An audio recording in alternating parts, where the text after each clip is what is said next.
and have got consensus as the most important measures that we have taken in achieving that goal.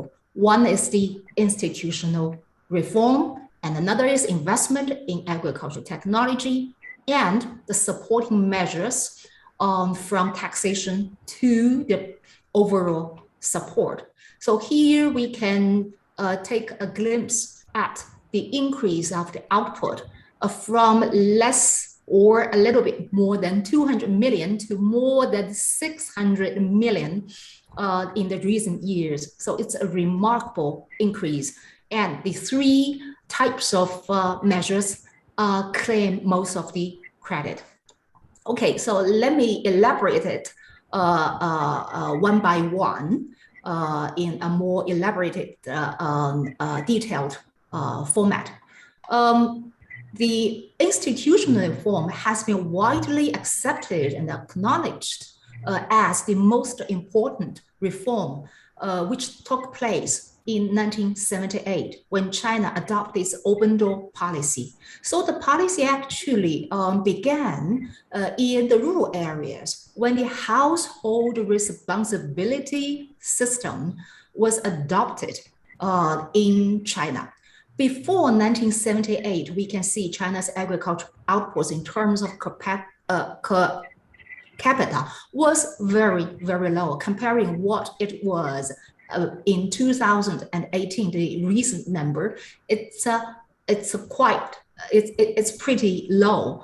And during that period, because there is only very limited supply, the demand is high, and the demand is rationed. So now when I taught my students about that period, I sometimes show them the graph you can see below. The right piece of paper, it says something, and it has a number 5 in it. So it is a kind of what we call the coupon. The coupon designated a certain amount of grain that one is rationed and could use to buy a staple food in the market. That is to say, without this coupon, even with more than double, triple, or 10 times as much as money, one cannot buy the staple food in the market. So the coupon is the rationing system. I remember when I was a little kid, my family was assigned a certain number of coupons every month. We can say that the coupon that we have been signed is barely enough to feed us full. Not only grain is rationed with coupon, but also many other things. Meat, of course. Sugar, of course. Milk, no, there's just no milk for you, even with coupon. And almost all the food are rationed, because without this rationing system, there could be people who would have been getting starved. Okay, and the price is getting artificially low. It has been controlled by the government to make sure that everyone is able to buy them as long as you are within your rationed quantity. So that is the system, what we call the compulsory procurement and the rationing at administrated low price. That is the planned economy. The farmers work very hard, but they can only sell their agricultural products, especially the staple products, wheat, rice, etc., to the government with the very low administrated price. They are not allowed to sell them in the free market, which must be very, very high. So it is called a compulsory procurement system, because no one is allowed to sell the staple grain to the free market. So it is the planned economy, and the production is also in the form of commune system.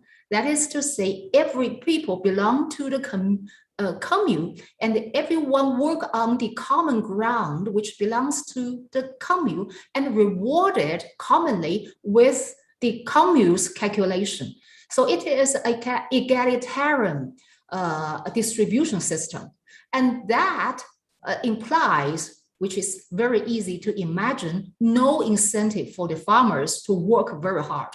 Although they go to the commune, they go to the fields, but there will be no difference, even if you work hard or get lazy.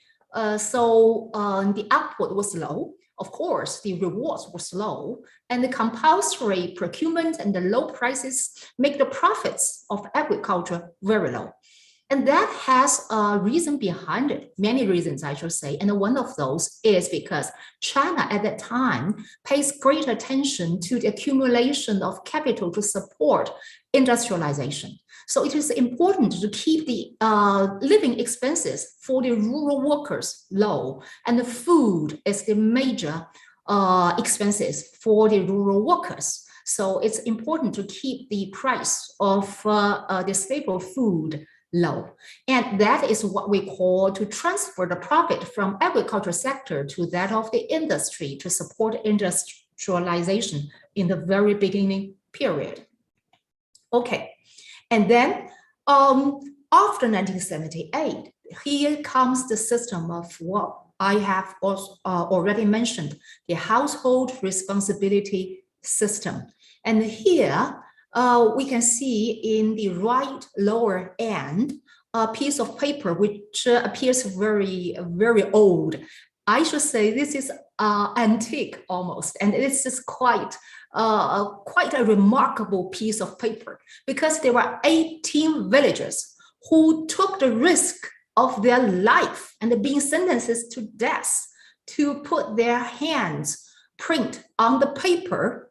And they kind of secretly formed a system of farming in the form of a household. That is to say, they secretly divided those common parts into different parts, and each belong to some household as a small group. And they have also encouraged or get agreement that we will have the household responsibility system plotting this plots, and then we collectively will deliver to the procurement quota, and then we remain the excess part to ourselves. So it is a kind of quite against what has been the rule at that time, and it is kind of risk-taking. But this 18 people have done that, and they got a big success, and their deeds actually has got acceptance and acknowledged from the above later on, and this kind of format actually disseminated to the whole country. And with that, we see the dramatic change of the situation of agricultural production, especially the grain production. We can see, as I have shown before, from 1978 to 1984, there was a dramatic increase of grain production. And within the 6 years, there has been 33.6% increase just within 6 years. So dramatic increase of the grain production. Okay, so that is a very, very remarkable event in China, and that starts the system, new system of China. So it's a historical moment for every Chinese to remember. Okay. Even with the household responsibility system, it is not enough to fully encourage farmer to produce more. And together with that, there is another reform taken place hand in hand, which is the price reform.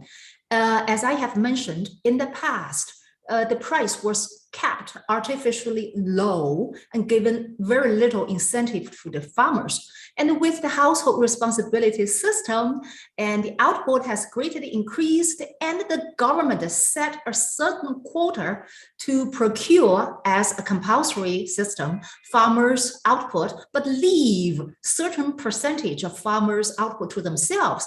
And the farmers can not only consume this product themselves, but can also sell them in the free market. Okay, so the price has two systems, two track system. One is the low artificial or administrated price track. The other is the free market track. So the farmers actually could make more profit out of their agricultural production. Okay, and the reform on price, which we call the market system, from central plan distribution to marketplace, actually took place gradually from mainly the government procurement and a small portion of free market as supplementary to that of gradual increasing percentage of free market in its dominant role. And nowadays, we can see the price is mostly dominated or set by the market. And in the recent years, or in the last decade, actually the government provided support price to set the price higher than the market price. That's another story that I'm going to tell if time allows later on in the later PPTs. Okay. And the second type of policies I would like to stress is the investment in agricultural technology.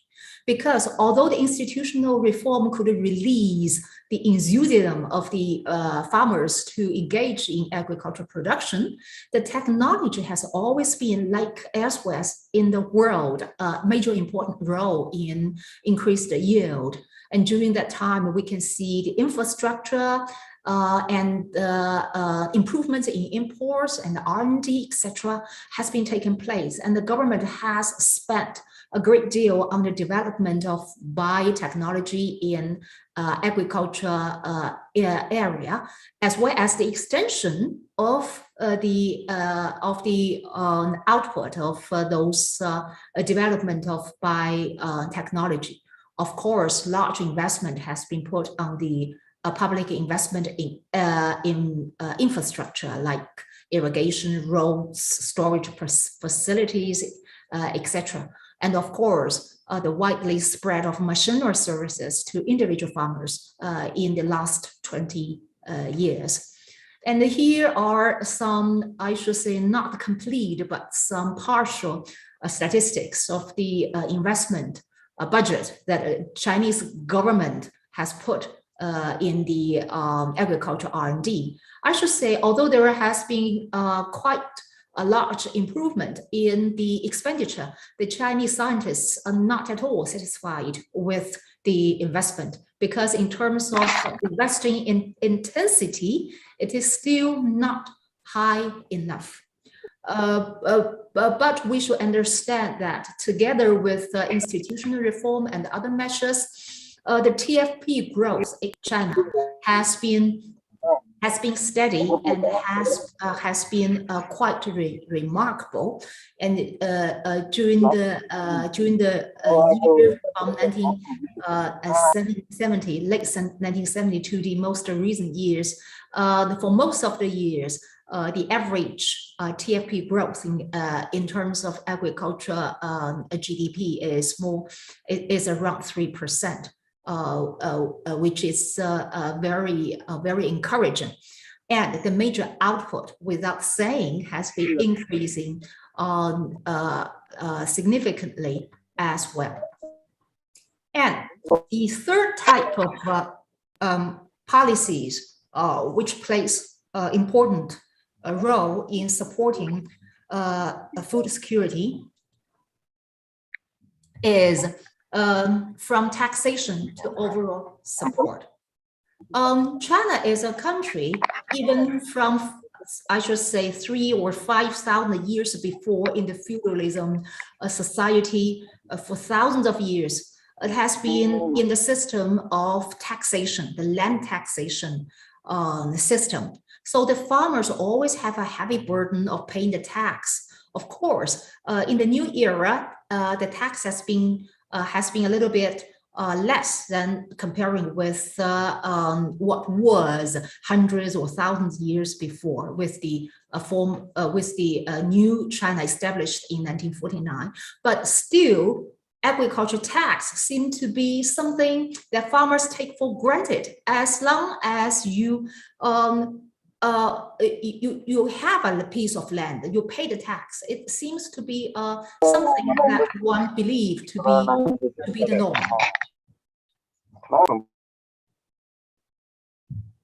But from 2004, it's a year that that is remembered by every farmers, and some farmers even carve on the stones such kind of event. That is the demolish of the agricultural tax system. The agricultural tax has been relieved from each farmers in that year, and together with that, the government start to subsidize agriculture. In the first beginning, there is a direct subsidy: agricultural machinery, agricultural imports, fine variety seeds, and grain production direct payments. And this kind of subsidy measures evolved and refined itself gradually. And from year 2016, all the above, together with some other miscellaneous support, becomes one support, that is general support, this kind of subsidy to the farmers. And from 2004, the government take the form of price support to give incentives to the farmers who produce grain. There is a minimum purchase price for rice and wheat, and start from 2008, the temporary storage price for maize and soybean, and from 2011 and 12, the temporary storage price for cotton and sugar. But I should say, during the very first few years of this program, the minimum price, although in place, usually is lower than the market price. So actually, there's no such kind of implementation of the price purchase using the price. But since 2012 and later on, because the market price is decreasing, and in many of the years is lower than even the production cost, then the government began to start and implement the minimum price purchase or the temporary storage price to procure the farmers' agricultural products, I mean the staple price, by a certain quantity, but only a certain quantity, not all of the production. But because of some other issues and the evolution of the situations, China adjusted its policy in the recent years. From 2016, the temporary storage price for maize was given up. And from 2020, the government document has set very specific limit on the quantity of purchase in major product area and at minimum purchase price for certain quantity of rice and wheat. It kind of withdrawn from a larger scale of price support. And the reasons will be mentioned later on. Okay. Well, I have already very briefly introduced to you the three types of policies, domestic policies to support and to achieve food security, mainly to boost agricultural production domestically. And I should say another major important part to make the Chinese people enjoy higher than average per capita food consumption is because of the international trade. as I have mentioned, China is very low in its per capita endowment in both water and arable land. So agriculture trade actually has played a very important role in supporting Chinese people's food security level. So for agriculture trade, there are different stages I have characterized them into. So I would like to give very brief introduction of them. Phase one from 1949 to 1978, that before the opening up, there is not much international trade in terms of agricultural products. And especially during the very first few years or 10 years of the new Chinese establishment, agriculture trade was majorly used as a tool to earn foreign exchange because the industrialization has not taken place in China at that time, and the industrialization need foreign exchanges. So agriculture trade actually exhibits itself as the major exporter in earning foreign exchange. So there is very little agriculture trade. And the second phase for agricultural trade is from 1979 to 2009, where there is very fast growing of the opening door policy development. We can see there's growing in volume in agriculture trade and the comparative advantage of China's agricultural production as well as trade taking place. During that time, China became the net exporter of agriculture trade in most of the years, and it usually export on the items that it has enjoyed comparative advantage. Usually, we call it the labor-intensive products, but it seems that it is the picture is a little bit mixed because China is somehow reviewing its comparative advantage in the later years, which was during the time of 1992 to 2001, where the exploration of its comparative advantage has been fully developed. During that period, we can see, although China has increased in its agricultural production, and the agricultural trade, there is quite a significant fluctuation in its trade pattern, we can, if we have taken a deeper look at its trade policy, we understood that the trade is to supplement domestic production. That is to say, China import or export based on the domestic production. If there's high level production, China import less. And if there's less production domestically to satisfy domestic demand, it import. So that's the basic situation. But even with that, we can already witness very obvious trend of growing imports of soybean, even during that period. So by the year 2000, we can see that the import of soybean exceeds 10 million metric tons during that period. Okay, and the fourth period is from the time that China joined the WTO to the most recent. And we can see that China has cut down its tariff to a very low level comparing with all other counterparts and establish tariffication measures to take place of the non-tariff measures to allow more imports come into China. And China capped its domestic agricultural support to the level of 8.5% AMS as a de minimis support. It's not the AMS, but the 8.5 agriculture GDP as the de minimis.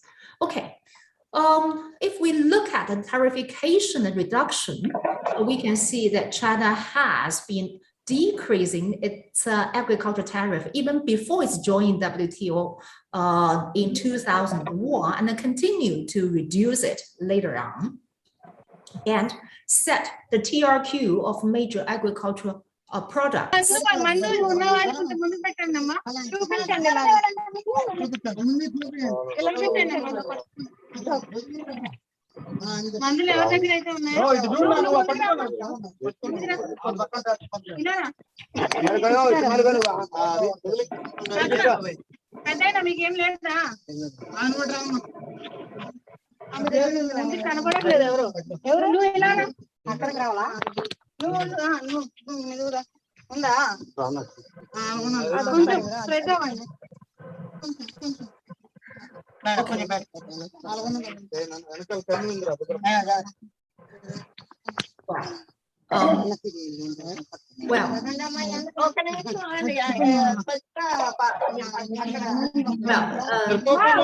hope that my voice is loud enough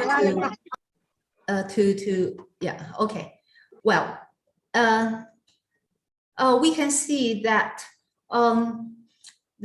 China has reduced its tariff for major agricultural products, and we can see that most of the agricultural tariffs in China is around the single digit or around a little bit than 10% for most of the products.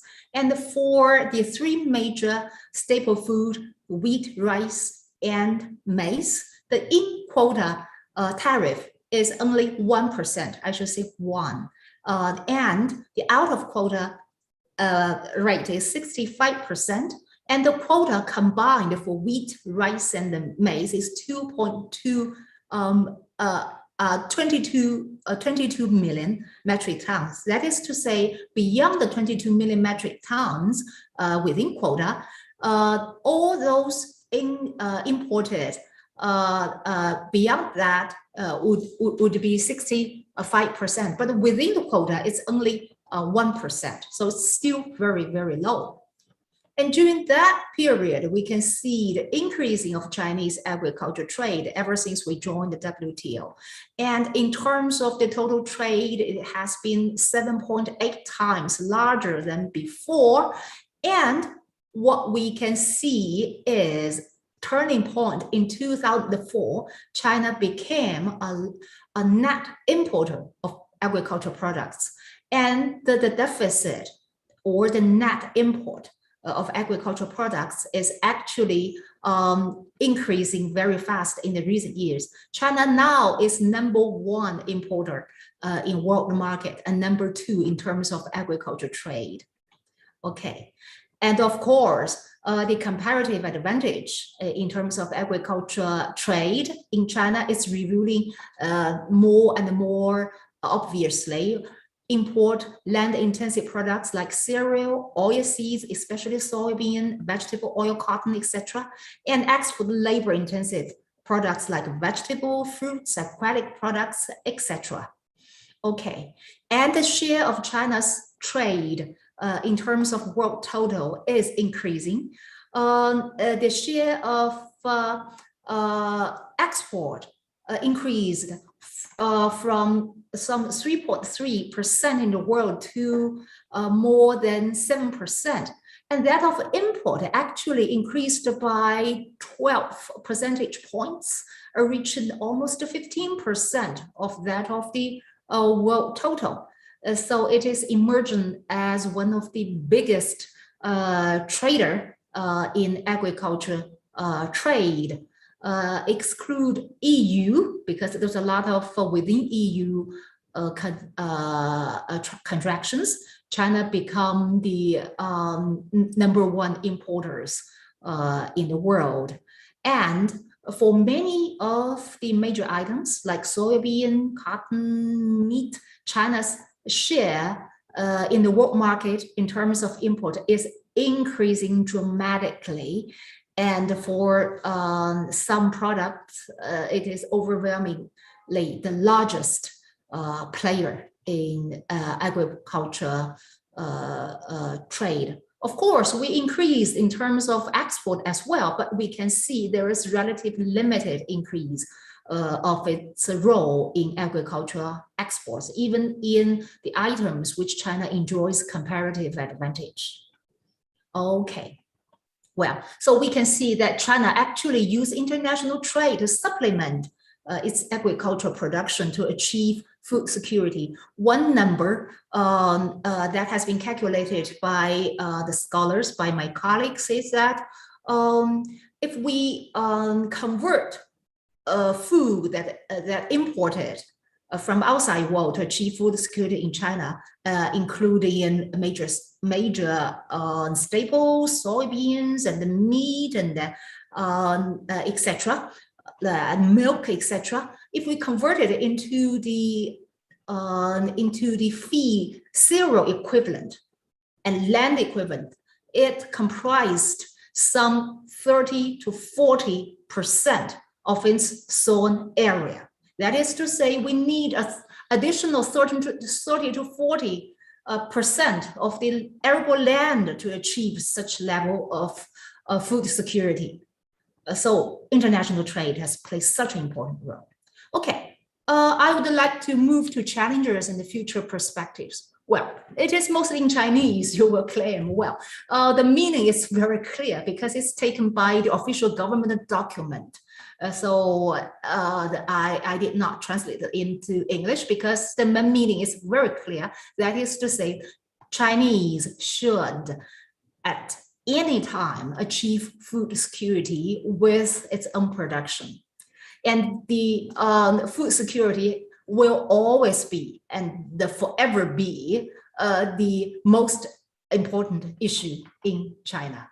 Okay, and the way to achieve food security, well, here the government document has set forth domestic production, and by that it also have pointed out the importance of production capability and utilizing of inputs as well as technology. So this is what the government document has depicted in many of its formal materials. People might be curious as to why China has, even with such high level of food security level, still put so much resources and the policy interventions and the concerns over food security. And because with its income rising, China has no problem of procuring it from the world market. And there are many reasons behind it. And one of them, I should say, is the memory, the painful memory that people have in the recent years. The memory is still fresh, especially in the minds of the policymaker, who themselves many of them have experienced or witnessed or have very fresh stories by their ancestors of the stories of the painful memory that China has experienced during the painful period. I just mentioned two. One of them is back in 1942 to 1943. 2 to 3 million people. 2 to 3 million people died, and the famine in 1959 to 61. There's not official number depicted, and some claim that the people who died from in those periods might be remarkable. Why we are not giving? So please sir, ये ना proposal इसको भिजवाते हैं 5-4 proposal जो है लेकिन चलाओगे तो आप ना बिल्कुल okay sir. And here is a population pyramid in China.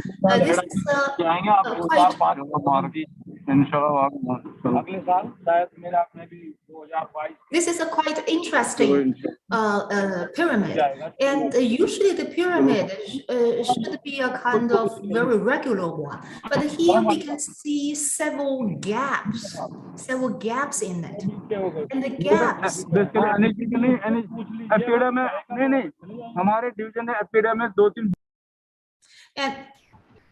and one of the gap is because of the China's family planning policy in the in the early 1980s, and another we believe is due to the big famine during the 1959 to the 61. And next this time kind of,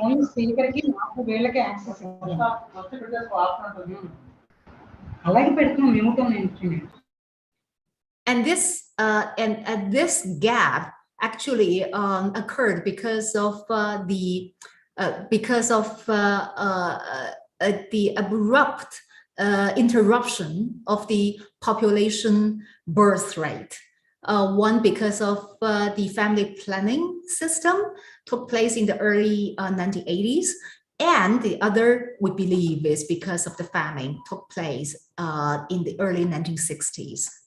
Okay, well, and Chinese people also look at the other nations for reference, and we can see for many of the countries that have reference to us, their cereal self-sufficiency rate for most of the big countries are pretty high.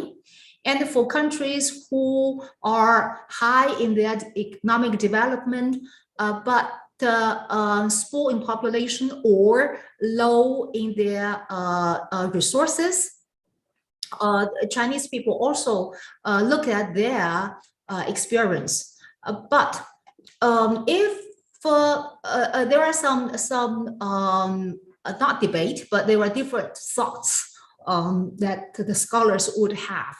One might say that with economic development and population growth, we might have took the path of our neighbors like Japan and Korea, who have reduced their self-sufficiency to some 30%, and they still achieve a pretty high food security status because they buy most of the food from the international market.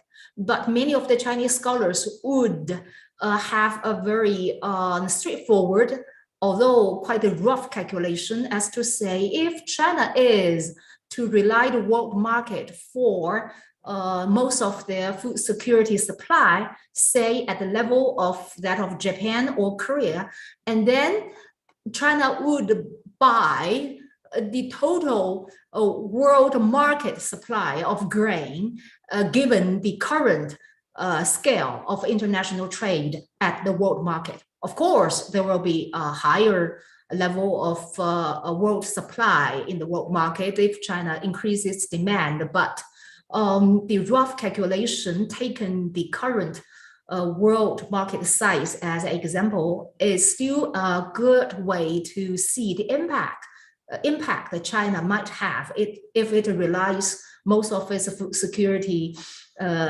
supply on the world market. Okay, well, so because the Chinese people are quite concerned with food security, what challenges it might have is very complicated. Of course, we would like to produce more.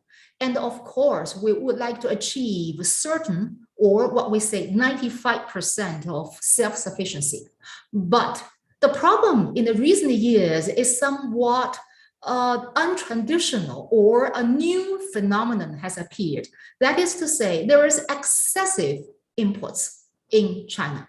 By saying excessive, it means we import more than we need. We import more than necessary.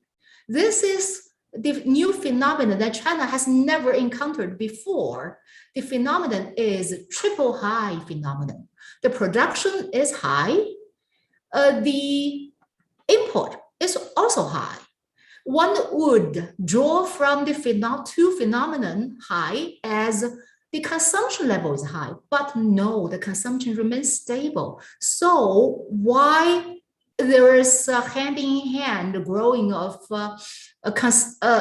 production as well as imports. It's because the storage is going high. And why the storage is going high? Is it because China would strategically store enough or more than enough food to buffer for the emergencies? Not exactly. It is because the low competitiveness and the low tariff. That is to say, China's agricultural import is most partly, I mean, for the staple food, much of the staple food is because of the low tariff rate. Comparing most of the other WTO members, it's only 15% on average, while the world average is 60%. And during the last 8 years or so, we can see for most of the grain items in China, actually we can see the domestic price is way above the international price for most of the staple food items as well as soybeans. With the higher domestic price than the international price, there is no surprise that we increase the imports. What about the domestic production? Because there is the price support to boost domestic production, there is excessive storage of those products in the warehouse. So this is the 3 high. The last high is the high storage. The storage level is equivalent to more than 1 year of consumption of China's grain. So this is way above the 17 to 18% ideal storage level suggested by the FAO. Well, so as I have mentioned, the China import those grains not because of need, but because of its low price. And the fundamental reason is because of the low competitiveness of Chinese, especially grain production. And we can look at here the cost changes of selected crops. China increased much faster than the major grain producer like US. Okay, and another challenge China is facing is the international dispute. And we have just encountered one of the dispute raised by US on domestic support, which is numbered as 511, where that the US claim that China has used more than a commitment in the WTO agreement on its grain production through the means of domestic support with the price support. I think the case, although has been verdicted, is still going on to some extent. And we can also witness that in the WTO, the disputes is becoming more and more for developing countries, including China. I think in India, there is also some cases, and which we are also keeping a close eye on. Okay, so international disputes is also the challenges that the China is facing in terms of grain production in the future. So what are the right ways, or what are the appropriate measures that China should take to support its agricultural production, especially grain production in the future, not only to boost production, but also to avoid the international disputes, is something that need wisdom. Okay, and here the concern for food security is resource constraint and environmental degradation. Arable land in China is scarce, and it is also decreasing with industrialization, with urbanization. And the water consumption actually has put agriculture in a hot spot as well, because it's taken up 2/3 almost 2/3 of the total water consumption. And China's agricultural production, with the increase of its output, also increase in its fertilizer and the pesticide use, which has been very widely criticized by even the domestic scientists and as well as agricultural economists. And we think it's a good time that China should put measures to curb it. And its share of pesticides and fertilizer use in the world is also larger than it should. Okay. And in terms of import, because import is also a supplementary measure to achieve food security, China is also meet with challenges because, for example, there's a high concentration in imports. The countries that the exports mainly to China is quite concentrated, which China would think it's kind of unstable. And the world market instability out of natural disasters, protectionism, interruption of transported routes, and the COVID-19 effects is also unnegligible. And we foresee it will become even bigger in the future. Well, and of course, the growing demand in China will continue, and also with the consumption pattern change to a higher level, which demand for more food in terms of cereal equivalent. And with that, China would need to improve its agricultural competitiveness as well as its output at the same time, and also move towards sustainable agriculture as a very important means to achieve higher level of food security. Instead of producing the output itself, China is thinking of store food in land and store food in technology. That is to say, to increase the utilization of the world market and to demand the ability to produce more food once needed. And at this time, to make agricultural production an environmental friendly production, to reduce the use of those chemicals to achieve sustainable food security. And at the same time, to foster stable trade environment with our collaborators, with international organizations, to make the trade and collaborations with our partners more stable and reliable. With that, I would like to conclude my presentation on the agriculture policy and the food security in China. I look forward to sharing the experiences with our Indian counterparts, and would like also to learn stories from India on your food security experience as well. Thank you. Over to you, Chairperson.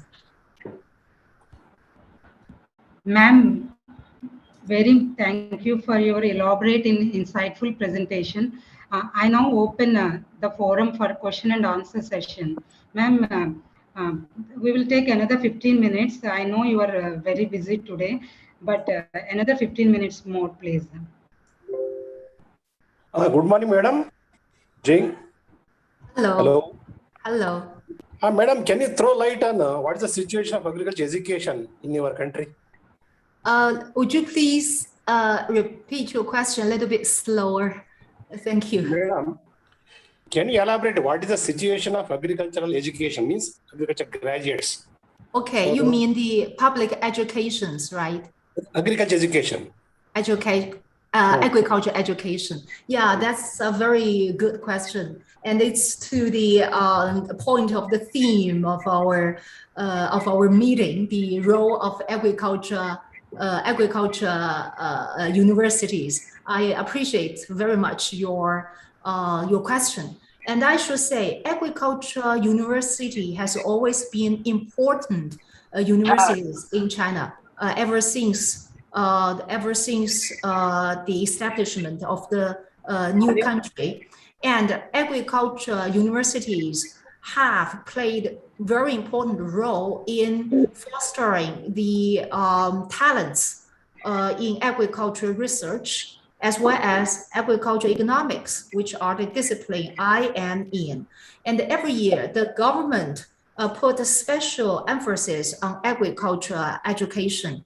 And I think that was in last year that our President Xi Jinping also gave a reply letter to the agriculture faculty members and the students to encourage them to learn agriculture knowledge and to grasp a new capability and to serve agriculture for their career. So I should say agriculture education has been well recognized by policy makers as well as the general public. But on the other hand, we should also admit that because of the urbanization in China, the students who would like to choose agriculture and agriculture university for their education and as well as their career is decreasing in their percentage.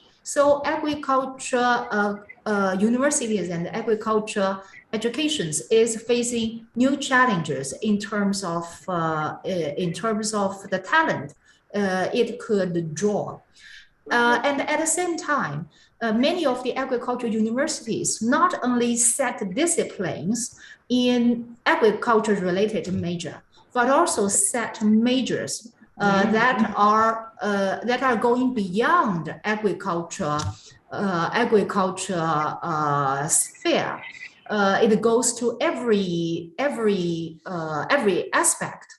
But in recent years, the decision makers as well as faculty members all realized, and the government has encouraged that in agriculture universities, we kind of have a kind of what we call the multidiscipline education. That is to say the cross-discipline programs for our students as well as the faculty members, because today, the agricultural development or rural development is a career requires comprehensive talent, not only in terms of agricultural production or management, but also would require people who have knowledges and skills beyond the agricultural sector, like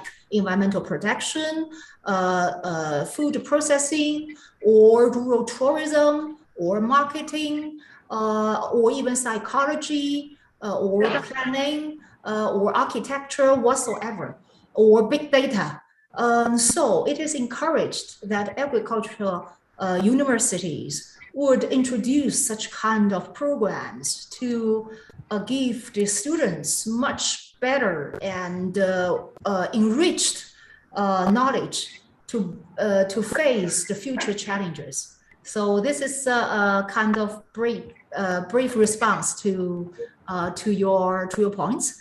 I think this is something that we could further on have discussions, and the Chinese colleagues are also working on thinking of better ways of drawing the talents and cultivate the talents and make the talents more capable of serving rural areas. Hello.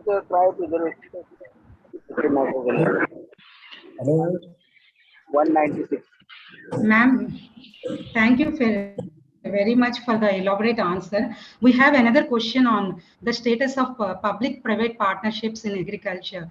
Can you shed some light on that, ma'am? Public-private partnerships in agriculture. Okay, I should say, yeah, this is a very important question. I should say in China, much of the public investment has been devoted by the government, and the public and the private partnership actually is advocated in the recent years very strongly. And there has been some demonstration going on, and the result is still to be observed.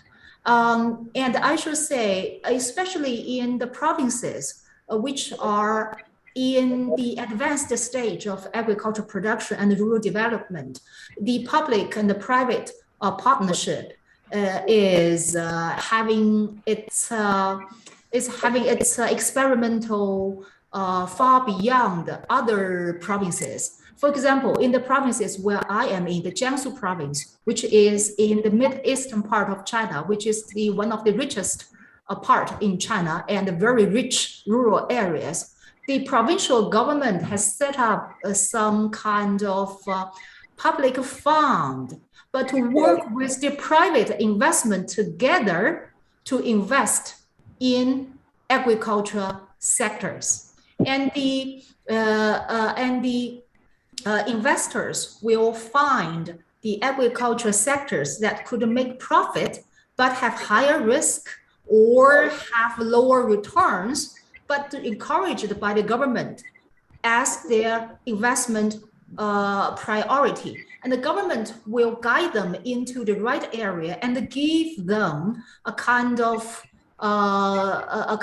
government fund as a supplementary measures. And the government fund will only claim moderate or even no return, while leaving all the profits to the private fund.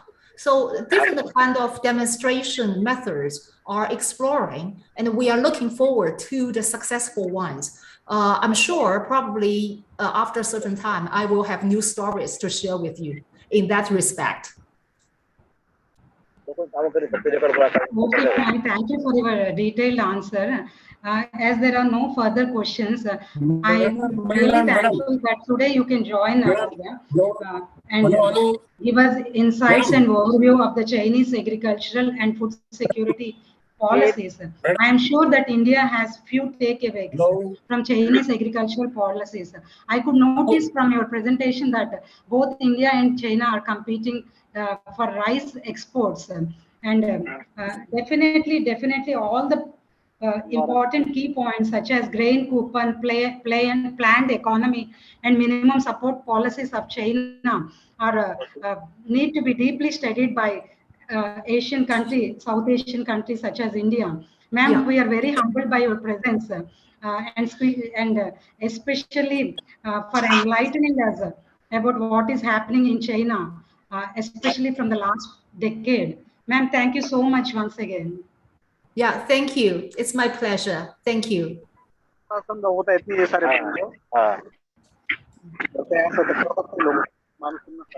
also thank Dr. Suresh Babu sir for his first lead presentation, keynote presentation today, and listening to what is happening in China, because I know it's past midnight in Washington, D.C. Sir, we are very humbled by your presence today. And I request all the participants to log in by 1 p.m. IST for Dr. Kolavale Adibayo presentation, who is going to share us his experiences from Nigeria, African continent. Please be there by 1 p.m. exactly, because there will be technical issues, login issues. So please be punctual, and I request all the participants to log off now.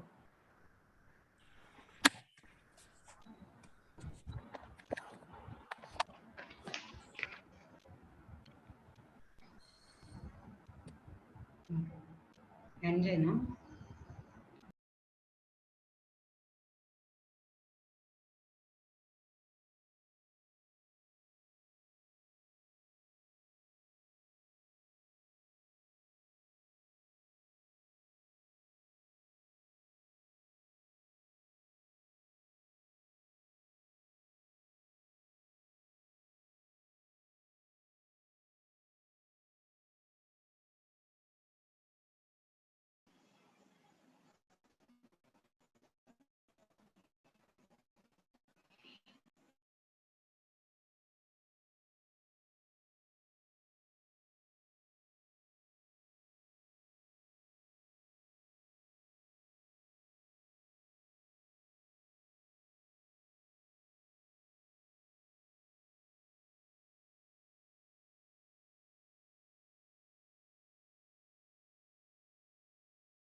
నాదా నాకు కనిపించట్లేదు, ఇక్కడ కనపడట్లేదు.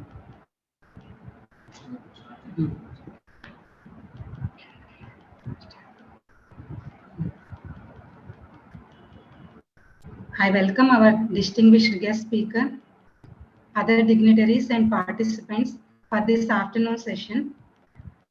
We have a highly acclaimed agricultural extension professor as lead speaker with us, who just joined us from Nigeria, Africa. Dr. Kolawale Adibayo is a well-known agricultural scientist, not only in Africa, but also UK, and has earned substantial credentials from his vast experience and expertise. Sir, I feel privileged to introduce you for our participants now through very few lines. Dr. Kolawale Adibayo is working as professor at Federal University of Agriculture, Abeokuta, Nigeria, and has 34 years of vast experience in teaching, research, and extension activities, mainly focusing on uptake of innovations in smallholder farming, sustainable funding of agricultural development, rural livelihoods, and environmental management. Dr. Adibayo is a visiting professor at University of Greenwich Natural Resources Institute, UK since 2014. In his most recent assignment as the team leader for International and Rural Development Program in 2019 at the Livelihood Support and Developmental Center, known as Leiden Africa, he provided guidance to the team to improve its grant-winning performance, as well as elevate the visibility, impact, and influence of the center as a whole. He has completed 22 projects as principal investigator or team leader or consultant, and has published 53 research papers, 5 books, and 9 book chapters. Dr. Adibayo won several national and international awards, including the prestigious Rockefeller Foundation Award in 2017. Sir, I invite you now to present your lead talk. Over to you.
Sir, sorry to interrupt you, but we could not hear your voice, sir.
Sir, we are unable to hear you, sir. Can you unmute yourself from your side?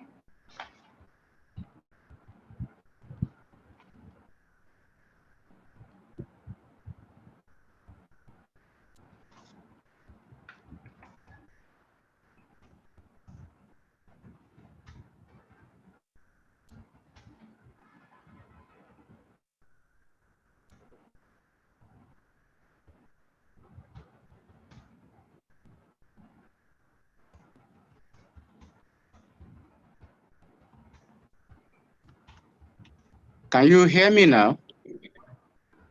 Yes, sir, I can hear you now. Oh, excellent. Thank you. Okay. So I was talking about Nigeria as one of the largest countries by population in the world. It's actually the seventh largest by population, the most populous in Africa. Half of its population is urban, the other half is rural, but we have a very large population of young people. The median age is about 18 years, and there are more than 250 ethnic nationalities within the boundaries of Nigeria. The country consists of 36 states with a federal capital territory at Abuja, and there are 744 local government areas. The country's economy is the largest on the continent of Africa, with a GDP per capita estimated at $2,400. The growth rate of the economy is estimated at 2%, and about half of the labor force is either unemployed or underemployed. So the population of Nigeria, therefore, seems like a ticking bomb. Young population out of work is something to worry about as a country. Now, within the continent of Africa, the rural areas are very important for several reasons. The rural areas are very important because they are very sparsely populated, and they have an agricultural base that provide a potential for the continent to grow. That potential is not fully being tapped at the moment, and the quality of life is less than can be within the rural environment of the continent. Therefore, the focus on rural development have been to improve the quality of life and the economic well-being of the rural populace. And it implies, of course, that education, entrepreneurship, physical infrastructure, social infrastructure, and additional livelihood of opportunities needs to be provided in these rural areas to facilitate the development of the continent. Against this background, the rural area of Africa have been seen to hold the key to sustainable development of the continent. Amongst the ideas that were thought of was that if we improve the level of high-level manpower within the continent, then we would increase the institutional ability to retain development within the continent, and of course to influence global relationship with the continent. So in Nigeria, as far back as 1947, when the first university college was established in Ibadan, establishing faculties of agriculture within the university was already an idea that is known to be useful, that is thought would be useful for the development of the country. So many of the older generation universities in Nigeria were established with a faculty of agriculture as a founding faculty within those universities. But by the mid-1980s, the advances made by the land-grant colleges in the United States and the specialized universities in several parts of the world informed a decision by the federal government of Nigeria to establish specialized universities for agriculture in the 3 broad zones within the country. So in that period, by 1988, we had 3 universities, 2 universities in 1988, and a third one was introduced in 1991 at Umudike. So these 3 universities were located in the 3 broad regions of the country to provide training for high-level manpower in agriculture for the country. Then by 2011, the first privately owned private university for specialized university for agriculture was established in Umuaron in Kwara State, Nigeria. So this was the driving force behind the establishment of specialized universities of agriculture. Now, each of these universities was conceived with a tripodal mandate for teaching, research, and extension activities in agriculture and related fields. And there are 13 points objectives established for these universities. The 13 point objectives are listed to encourage advancement of learning and to offer learning without discrimination, to offer academic and professional programs leading to the award of diplomas and degrees with emphasis, of course, in planning, adaptive and technical maintenance and developmental and productive skills in agriculture, agricultural engineering, and allied professional disciplines. All of these informed the structure of these universities at inception. And in addition to that, to serve as agents and catalysts through postgraduate training, research and innovation for effective and economic utilization and exploitation of the natural, agricultural, and economic and human resources of the nation. In addition to that, is to also offer services to the general population as a form of public service from its activities within agriculture and the allied disciplines. 5 is to establish appropriate relationship with other institutions. And I would emphasize this a bit more. At that time of inception, the universities of agriculture in Nigeria were placed within the agricultural architecture of the country, and they are administered from the Federal Ministry of Agriculture. But with time, that changed, and the result of that change will be seen later in this presentation. So they are to establish this relationship with other national institutions, which are mainly the National Agricultural Research Institute, the National Agricultural Extension and Research Licensing centers, as well as other related agricultural institutions within the country. And of course, to identify agricultural problems and needs of Nigeria and to find solutions to them within the context of overall national development. More to provide basic scientific training, to emphasize teaching, research, and extension in agricultural knowledge, including agricultural extension services and outreach programs within the concept of continuing education and on-farm adaptive research. Then 9, to offer academic programs in relation to the training of manpower in agriculture in Nigeria. Then to organize research relevant to agriculture with emphasis on small-scale farming. At that time, this emphasis has changed over time. Then to organize extension services and outreach programs for technology transfer, to establish institutional linkages in order to foster collaboration, integration, training, research, and extension activities. This has been taken to global level in all of these universities. And finally, to undertake any other activities appropriate for universities of agriculture. So when the universities were established, these were the objectives behind which these universities were established. Then in carrying out the teaching mandates, each of these universities were arranged in colleges.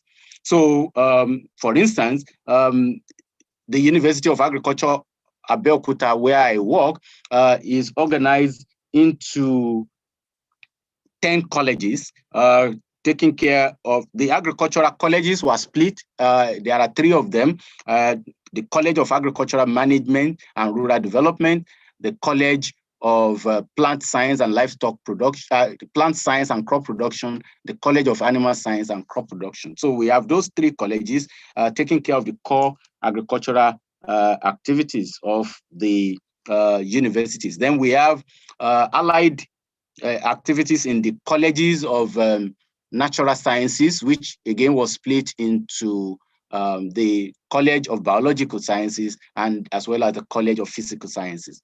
Then there is a College of Environmental Sciences, there is a College of Engineering, College of Veterinary Medicine, and then the College of Management Sciences. Now, in addition to these colleges, there are supporting facilities for teaching in terms of the university farm, as well as the central laboratory, which were established to support the teaching activities of these colleges.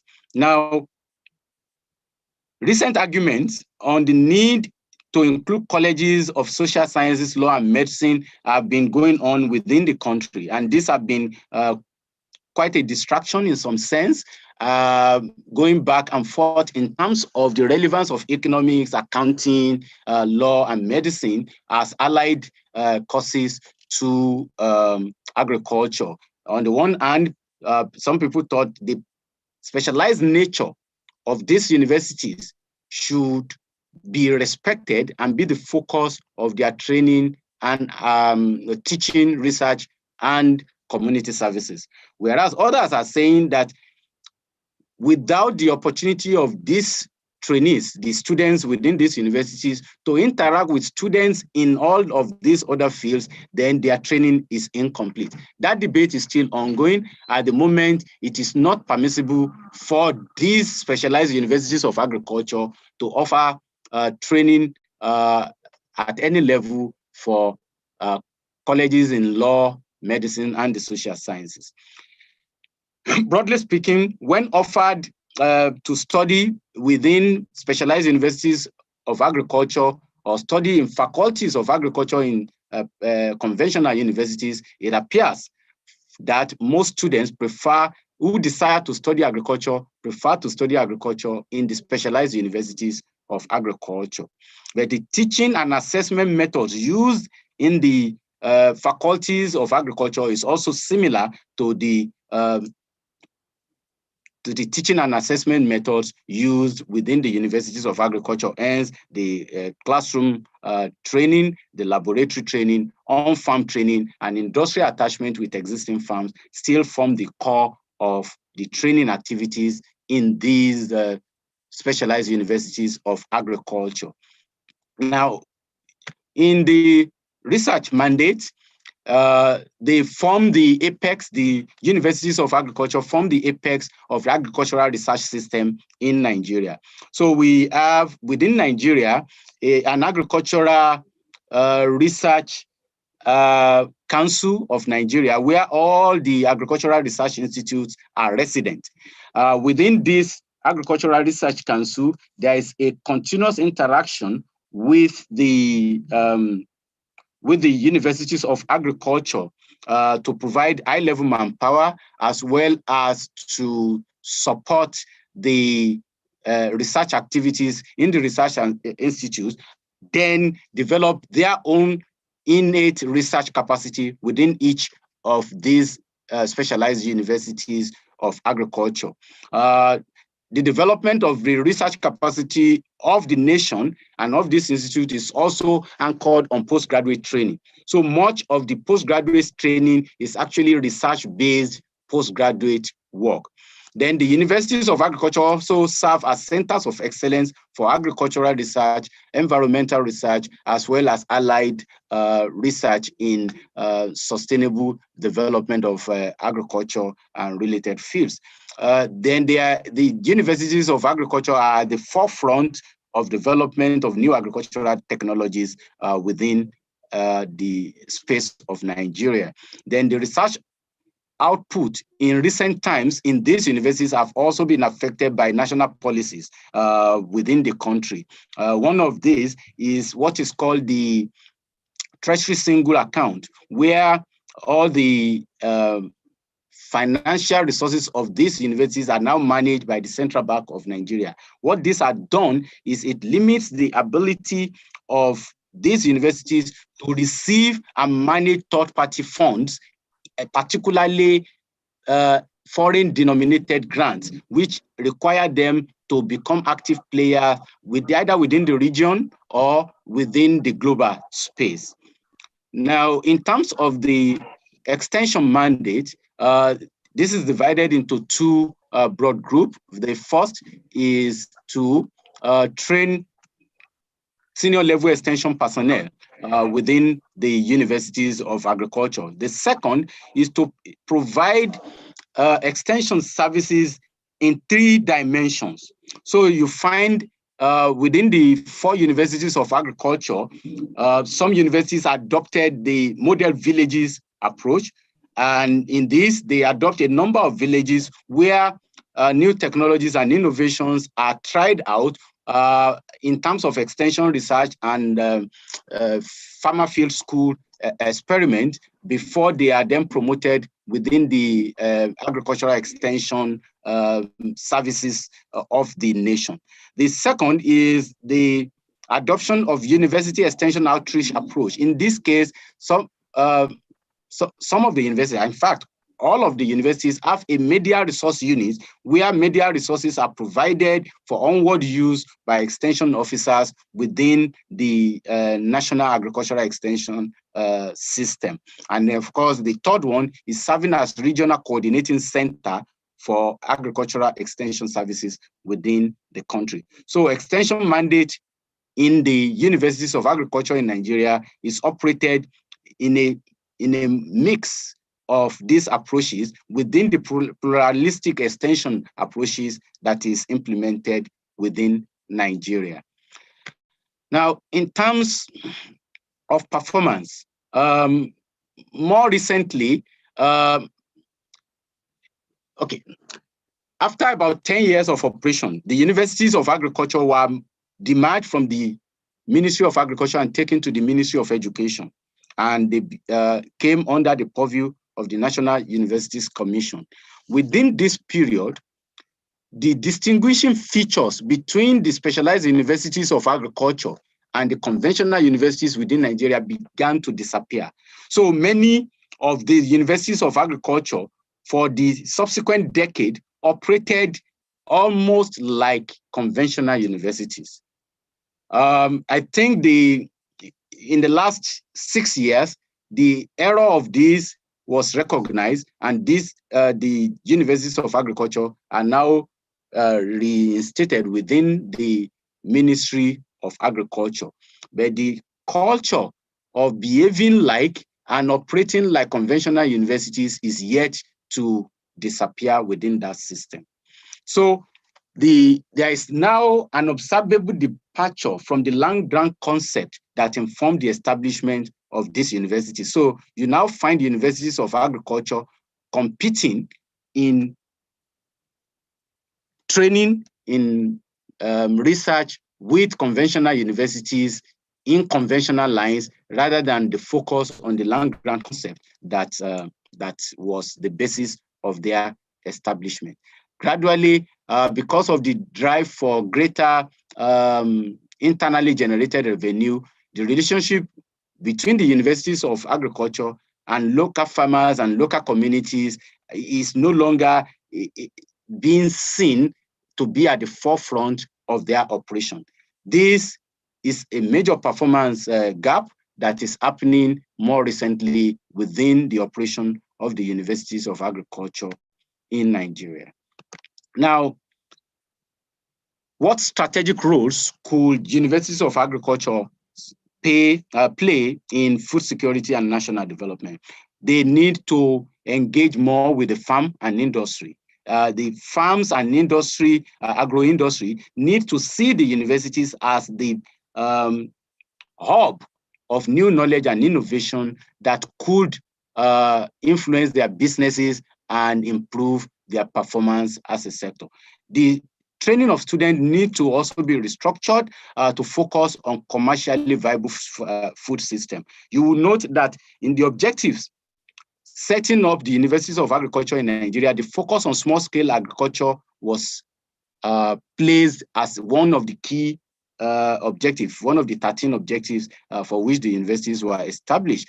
But recent trend within the agricultural space is showing that commercially viable food system should actually become the trend. So there is a need for a strategic rethinking of the universities of agriculture and tilting the universities of agriculture towards commercially viable food system. And this is going beyond farm production to the logistics of the food system, to marketing of food, and to value addition to the food that is being produced.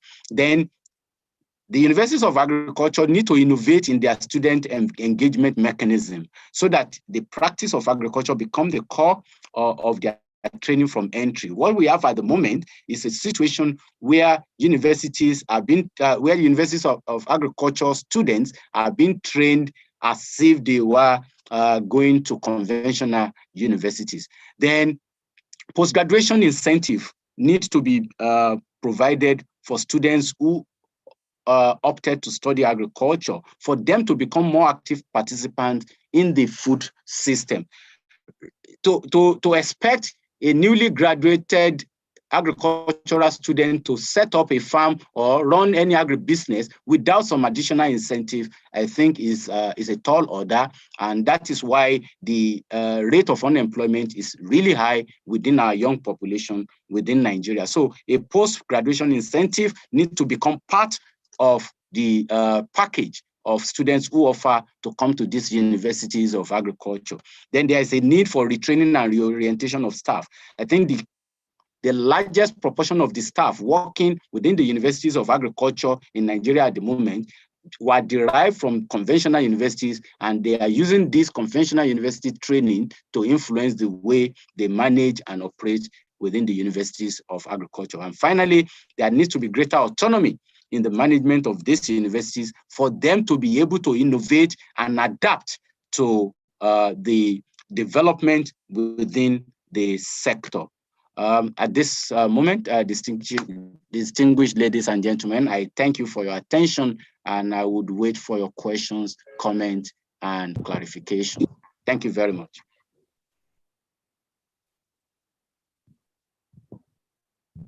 Thank you very much, Dr. Adebayo. Very grateful, sir, for your highlighting us about the university systems in Nigeria. Really new to us and very nice, sir. We know that India and Africa have similar priorities and challenges with respect to agriculture development, and your inputs they have been invaluable to us. You've given an overview about the evolution of agricultural system in Nigeria. You told us about the teaching mandate, research mandate, extension mandate, more or less similar to our systems. You said that there is focus on centers of excellence and model villages approach. So thank you very much, sir. You highlighted some interesting things happening there. And later you also discussed on the strategic roles for incorporating institutions into food security and rural development. And interesting was how innovative students' engagement right from the entry point. So that's a very interesting thing, sir. So thank you very much, sir. Your input was valuable to all of us. It has highlighted certain things which we are not aware what is happening in Africa. So we'll just open up for some discussion, sir, if there are any queries or clarifications from our participants' end.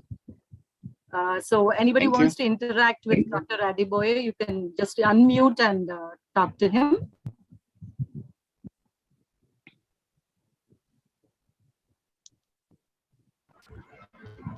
Sir, I have a question for you. Okay, please go ahead. Sir, both India and Nigeria are English-speaking countries, and we have our curriculum here in English.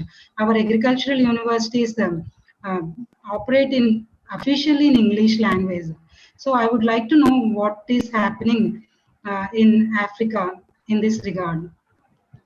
Okay. Thank you very much. The mode of instruction in Nigeria is English, but in Africa, depending on the colonial history of each country. So within West Africa, we had some Francophone countries where the mode of instruction is in French.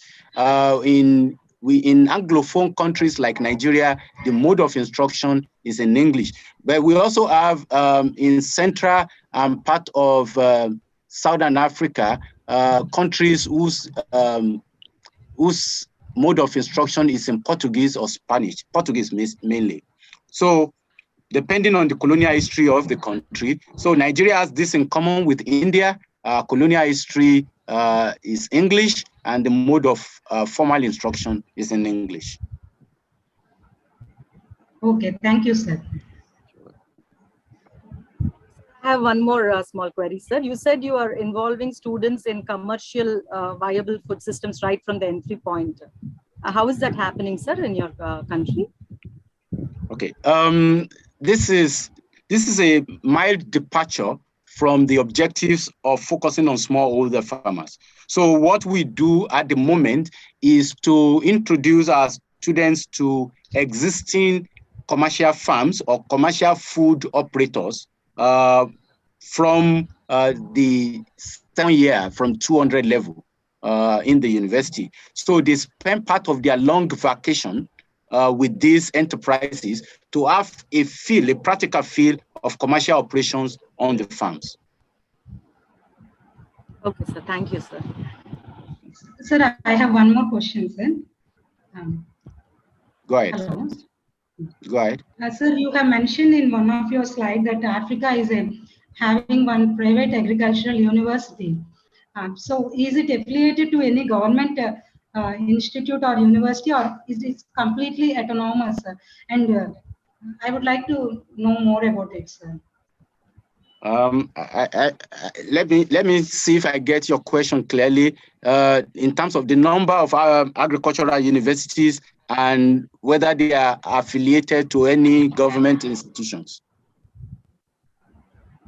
No, sir. You have mentioned there is one private agricultural university. Oh, one private university of agriculture. Yes. The private university of agriculture is autonomous. It's not attached to government, other than that it is supervised by the National Universities Commission for Quality Assurance. So it is owned by a faith-based organization, but they provide the focus of training within the university is agriculture and allied courses, and they run programs similar to the government-owned universities of agriculture. The only relationship with government is in quality assurance and in the accreditation of their programs.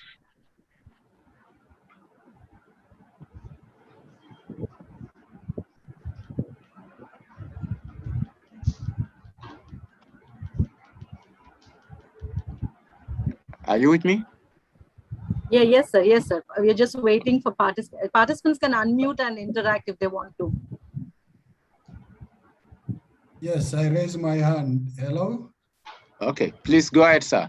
Samson Eshetu. Yes, okay. Good morning or good afternoon. This is Samson Eshetu.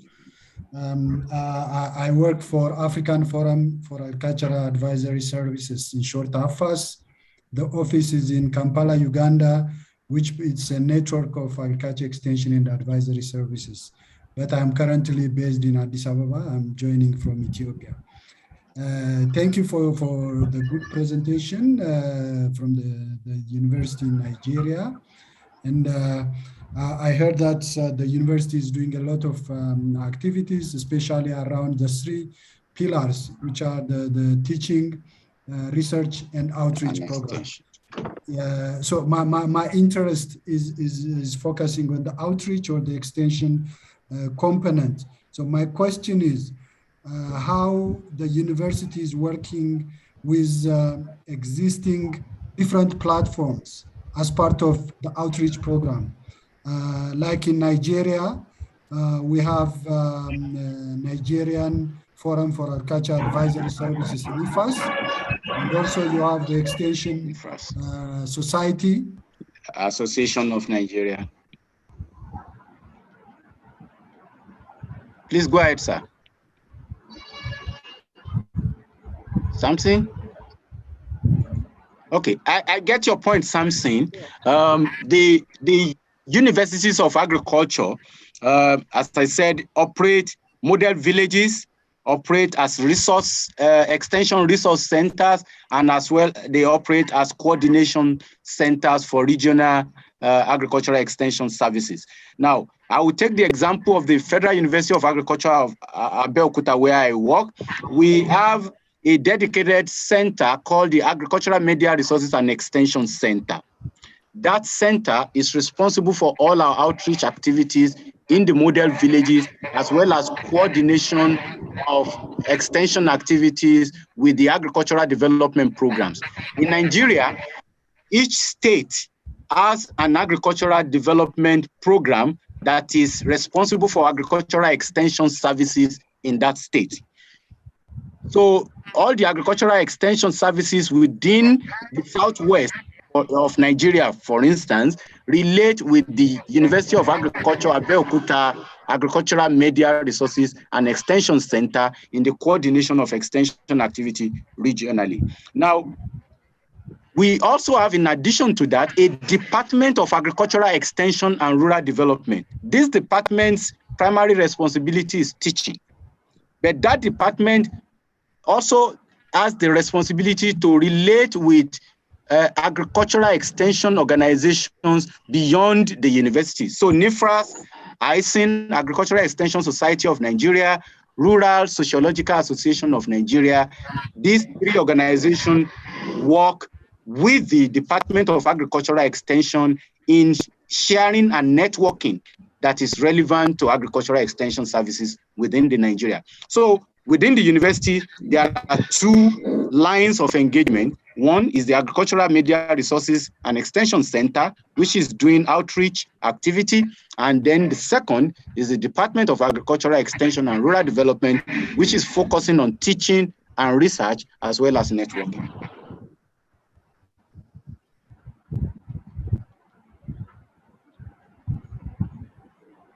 Any more questions? Sir, we have a question from one of our participants about the existing paddy parboiling practice in Nigeria. It is written in the chat box, sir. Okay, let me check this chat box. Okay, Existing paddy parboiling practice in Nigeria. Okay. Okay.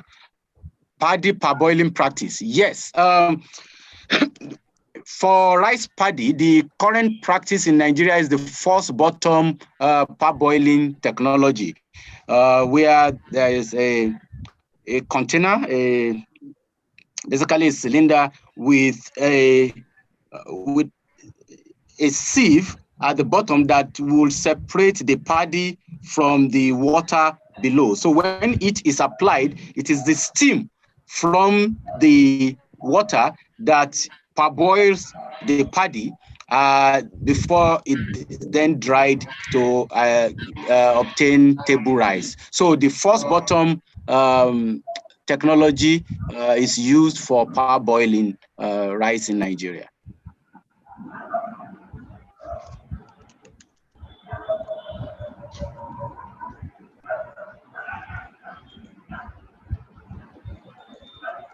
Okay, if there are no more questions, let us all thank Sir for giving a wonderful presentation. Sir, we are very much thankful to you, sir, for joining us today.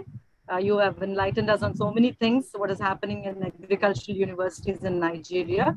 And we hope to take a lot of lessons from your presentations. Thank you very much, sir. Thank you for joining us. So over to the organizer. Thank you very much.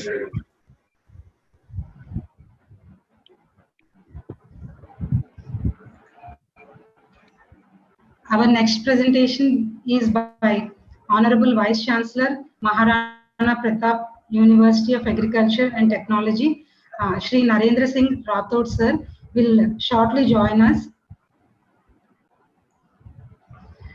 Dr. Narendra Singh Rathod sir will present the Indian perspectives, especially the strategic role to be enhanced by developing countries such as India, etc.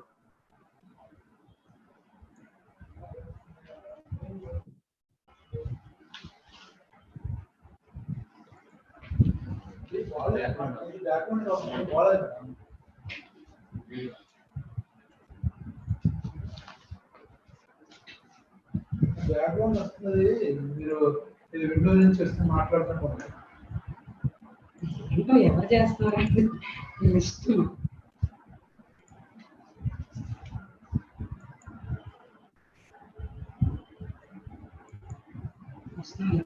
Vice chancellor phone చేస్తున్నారు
చూస్తూ ఉంటారు పూర్ణ.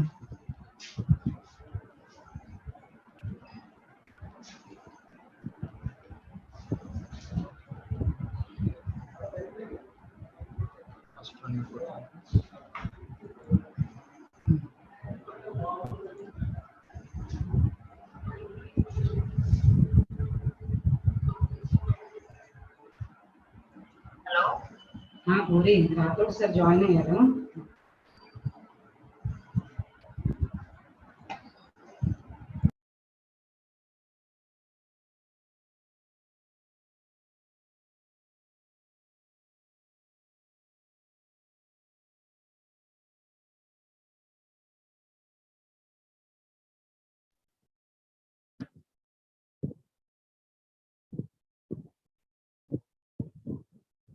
Okay, everyone, welcome again. I'm sure all of you are having a very enriching learning experiences since morning. So we've heard from experts talking about agricultural universities and their roles from USA, from China, and also just now we heard from Nigeria. So now going further, may I take the privilege to welcome our esteemed speaker next. So we've been talking about the role of universities, which is now shifting beyond the providing education and professional development to a direct role in food security and rural development. So everybody's looking towards a complete reinvention of agricultural universities with novel strategies in pursuit of these broader goals, which is the current need of all universities. So to put this need in a proper perspective, we have with us today a visionary, a national icon in the field of agricultural education, and an extremely influential personality to offer his dialogues and views on strategies for enhancing the role of agricultural universities in developing countries. I am elated and privileged to invite this accomplished personality, the one and only Shri Narendra Singh Rathore ji, Honorable Vice Chancellor, Maharana Pratap University of Agriculture and Technology, Udaipur, Rajasthan, India. Sir, welcome, sir. Namaskar, sir.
Okay, Lalita, Dr. Lalita, sir was connected earlier, some problem.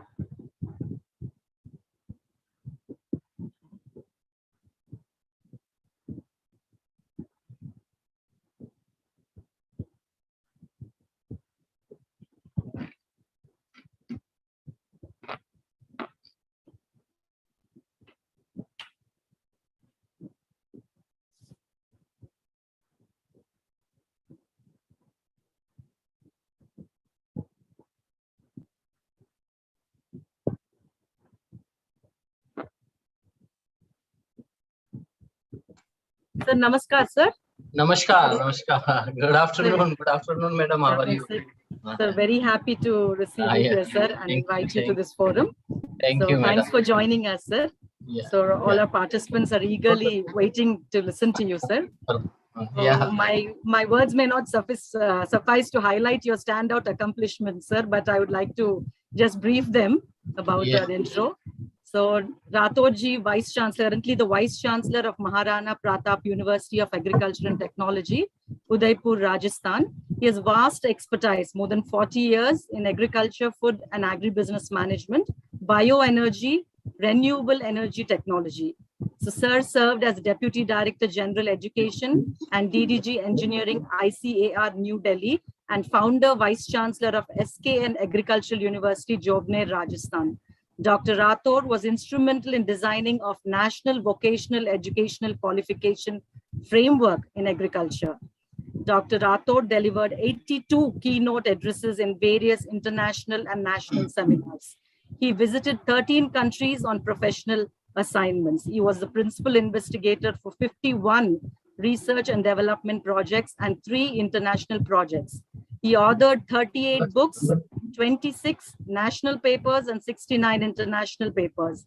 He served as an editor for Indian journals and guided 31 master's technology students, 16 PhD, and 16 MSc students till date.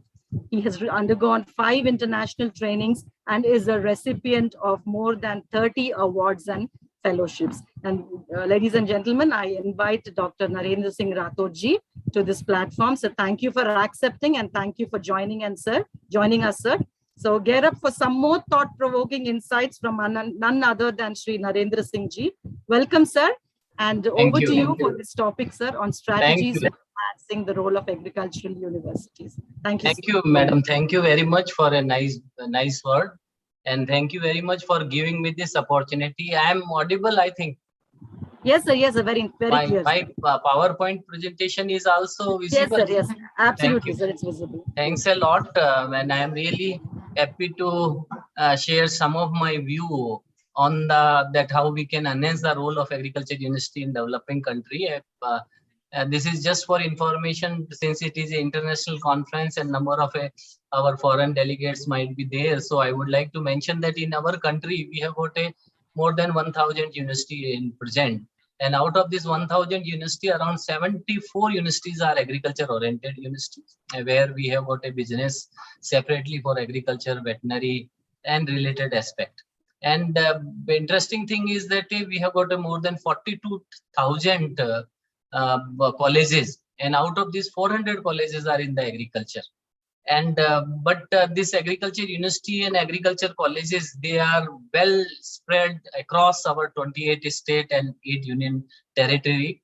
And we have got more than that of 111 ICR institute, and and in fact, if you see each and everything as far as our agriculture sector is concerned across these all states and union territory, it is well spread by some or by other agriculture universities.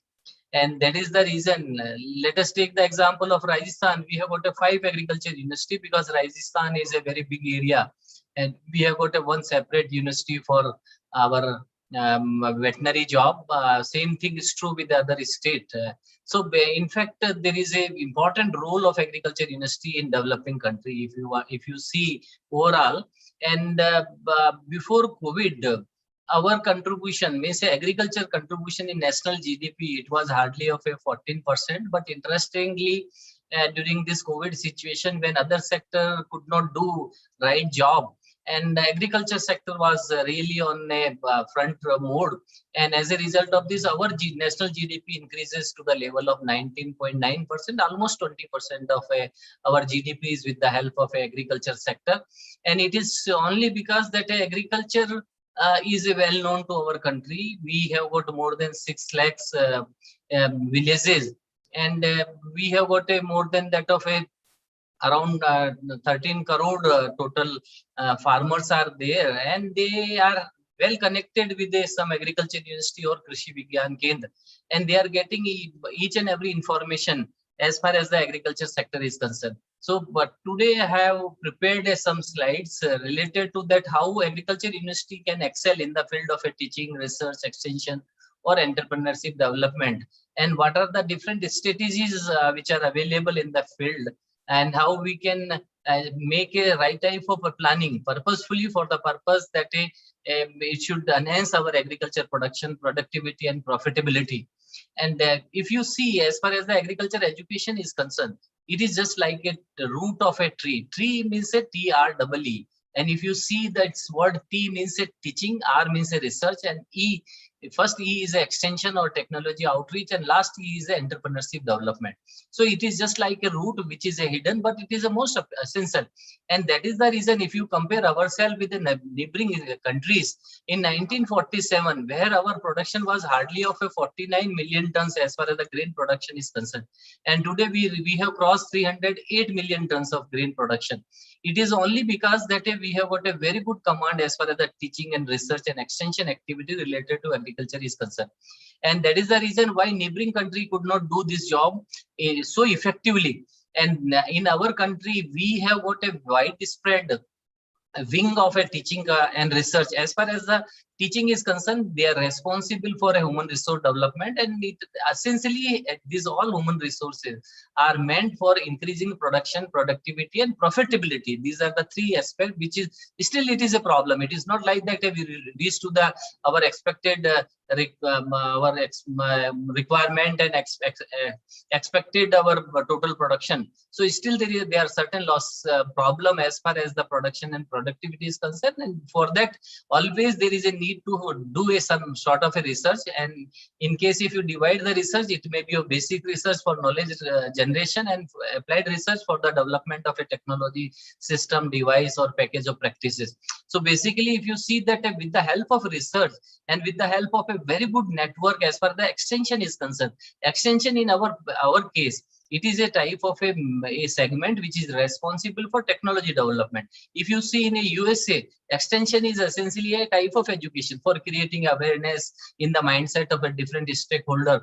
But in our case, it is a technology transfer. And for technology transfer means it is a third step. First of all, we will have to assess a right type of technology. We will have to modify it, and we will have to do a right type of denting in the technology and convert into as per our requirement. And then only we will have to transfer the technology. And in transfer of the technology, demonstration, application, and capacity building and training, they are coming into the way. So basically, if you see that essentially we are responsible for technology transfer through our extension wing. If you see in a UK, and most of the extension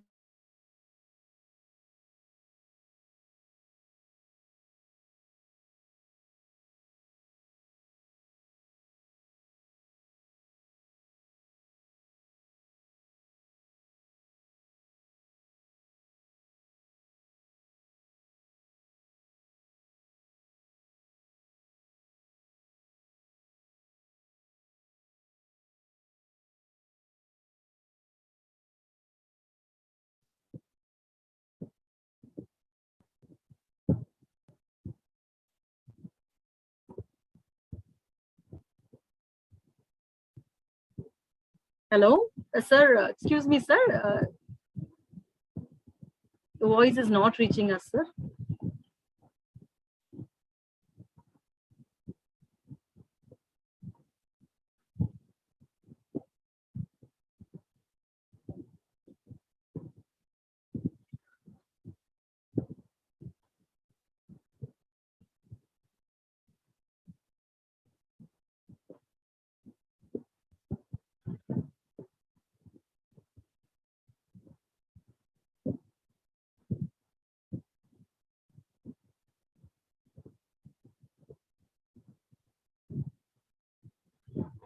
Okay, the organizers, please look into this. Speaker is disconnected.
PowerPoint presentation.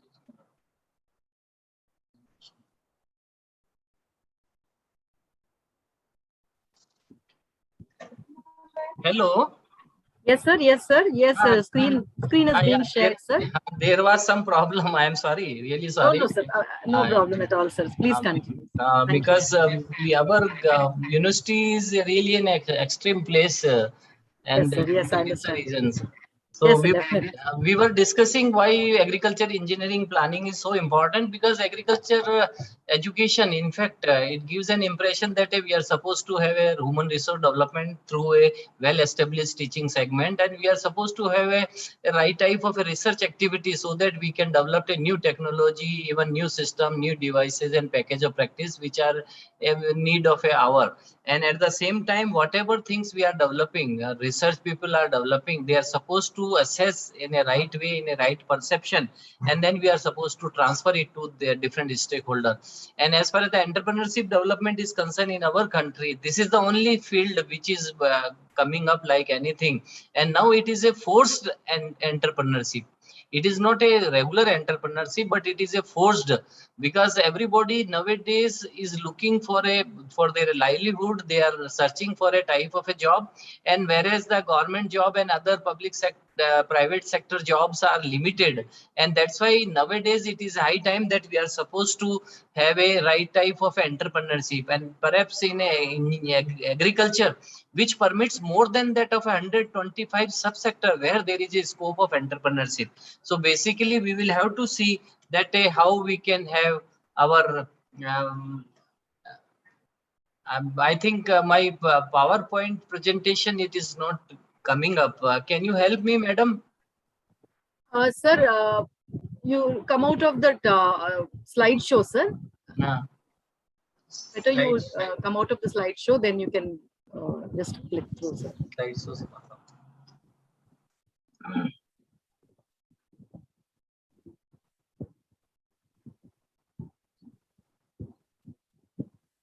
Yeah, now what I should do? Yes, sir. Please, again, you can start screen sharing, sir, and don't go on slideshow mode, sir. Sometimes it gets stuck when we are on slideshow. I think now it is true. Yeah, I think this would be better, sir, if you can. Yeah. Thank you, madam. Yes, yes. But again, it is not scrolling. You click on the slides this side, sir, towards the right. Yeah, that way it's better. Yeah, thank you, madam. Thank you. Yes. I am really sorry because of poor connection and other thing. It is not coming up. As far as the state agriculture universities are concerned, they are responsible for imparting a right type of a knowledge and functional skill and soft skill and innovativeness and creativity and entrepreneurship. If you compare with the other type of education, whether it is a technical education or a medical education, but if you see systematically in our agriculture education, basically agriculture education has got a 4 different components. First thing is that we used to complete our task with the help of a theoretical classes. Second thing is that we have got a more than 67% of the portion under practical, and that is the reason why our agriculture education has been declared as a professional education. And third important thing is that experiential learning has been introduced, which is the basic idea of experiential learning in agriculture education is that we can have a segment how we can introduce a right type of skill. Skill means how to do, because knowledge gives the what to do, but skill gives a how to do. And then simultaneously you are supposed to have a right type of ability, means how to simplify the process and more conveniently how you can convert and how you can reduce the losses. That is a basically experience. So interesting thing is that whether it is agriculture, horticulture, or all undergraduate and postgraduate courses in agriculture education, as such in present context we have got around 12 sub-subject in undergraduate courses and around 90 under MSc program, and 85 courses are there in a PhD. In overall, every course we used to impart a right type of professional skill.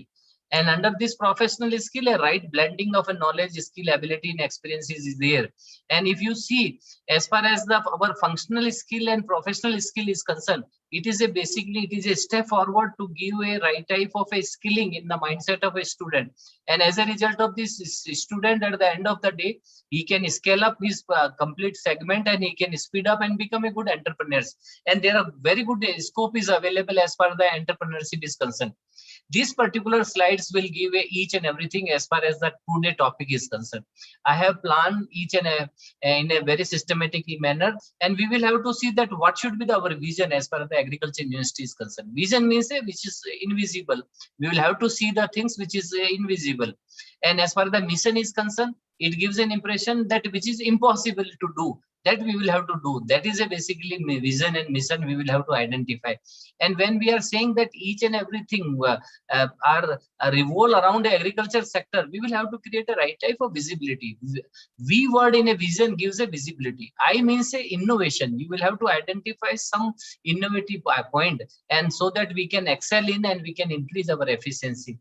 S means what type of services are being rendered by the agriculture universities for a general public or for a whole state, and how we can meet out our food requirement, how we are responsible for food security, health security, humanity security, likewise. And as far as the next I is concerned, it gives an impression infrastructure development and overall development, and whatever national initiatives are there, we are supposed to work. So accordingly, as far as our strategic planning at present is concerned, about role of agriculture university is concerned, we will have to create a visibility. This is my observation. In most of the agriculture university, we have got a limited student to the range of up to maximum 5,000 students are available. And that is the reason when we compare other professional universities and our humanities university and education university, where more than 3 lakhs and 4 lakhs students are available. In all our 74 universities, hardly 1 lakh students are studying.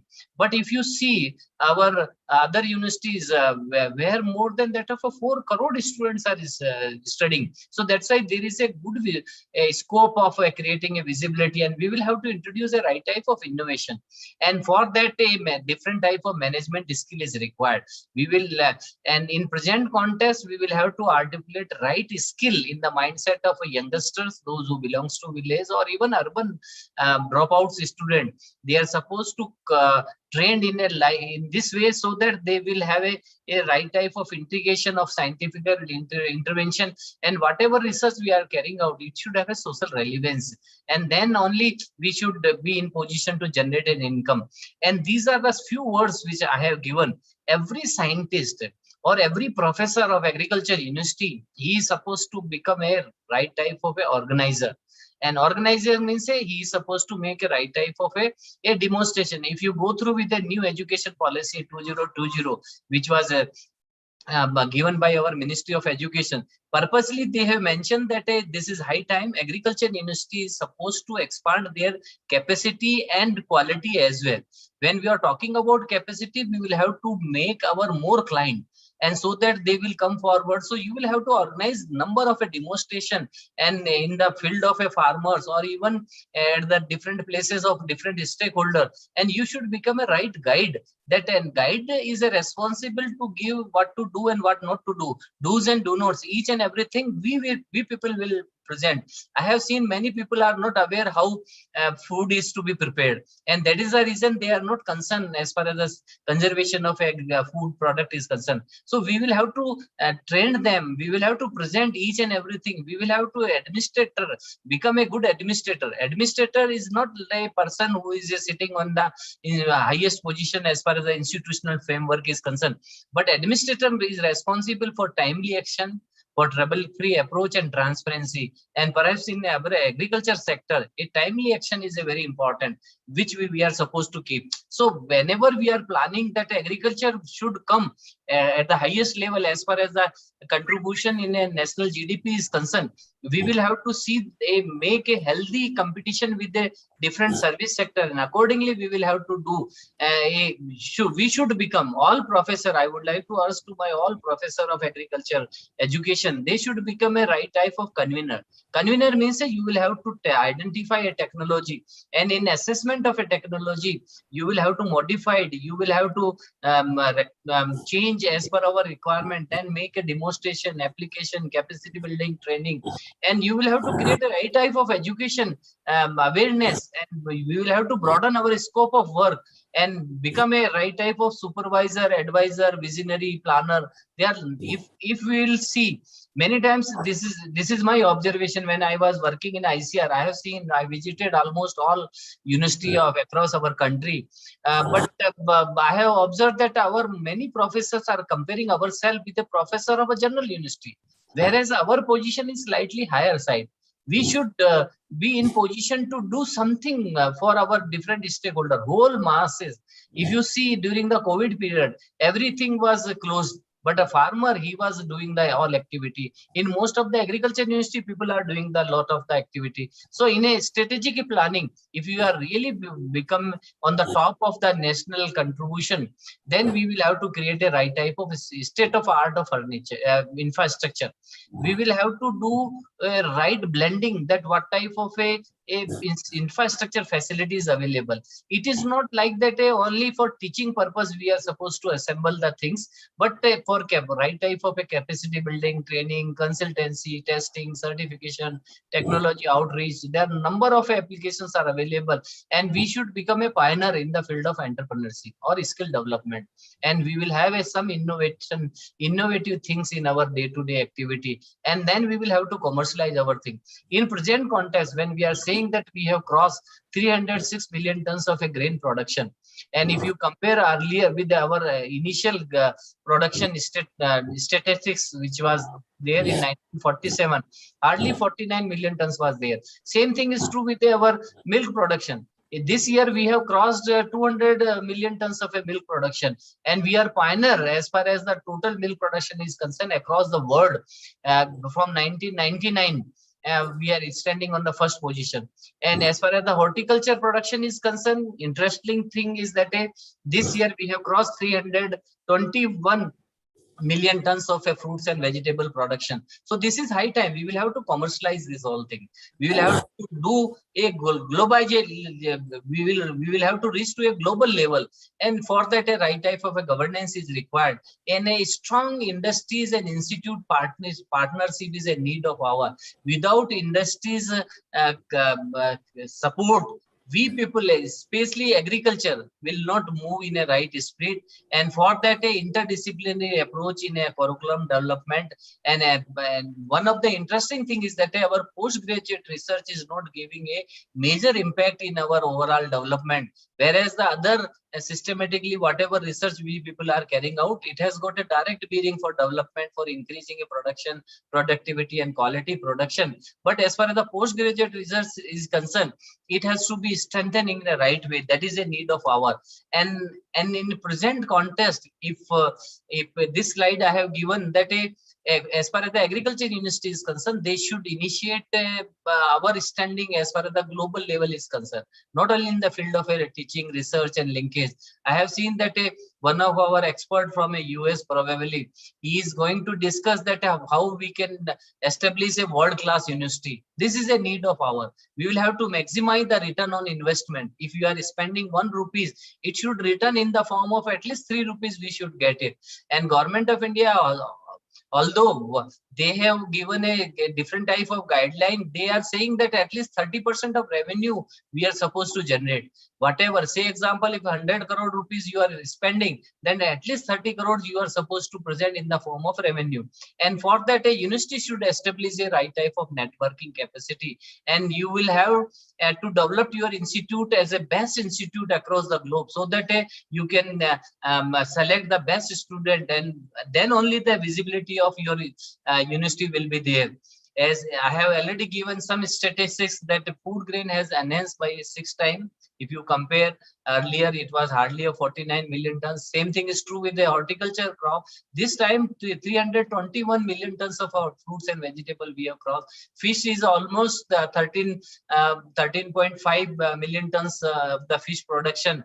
Egg is also 10 times. So there is a good opportunity, because in agriculture field, if we will do some really denting as far as the identification of a new technology, and if you will transfer this technology to the rural area, I'm sure that our food grain and horticulture production and each and everything, whatever may be the agriculture produce, we are producing from a different part of our country, they will gradually increase. And in case if they will increase, then we will be definitely self-sufficient as far as our own requirement is concerned. Even we will do some miracle as far as the export is concerned. In present context, we are really sufficiently placed as far our requirement is concerned, and now people are more concerned for quality production as well, because agriculture nowadays is being recognized not only for food security but for health security, for immunity security, for you can say that when everybody was fighting with the COVID,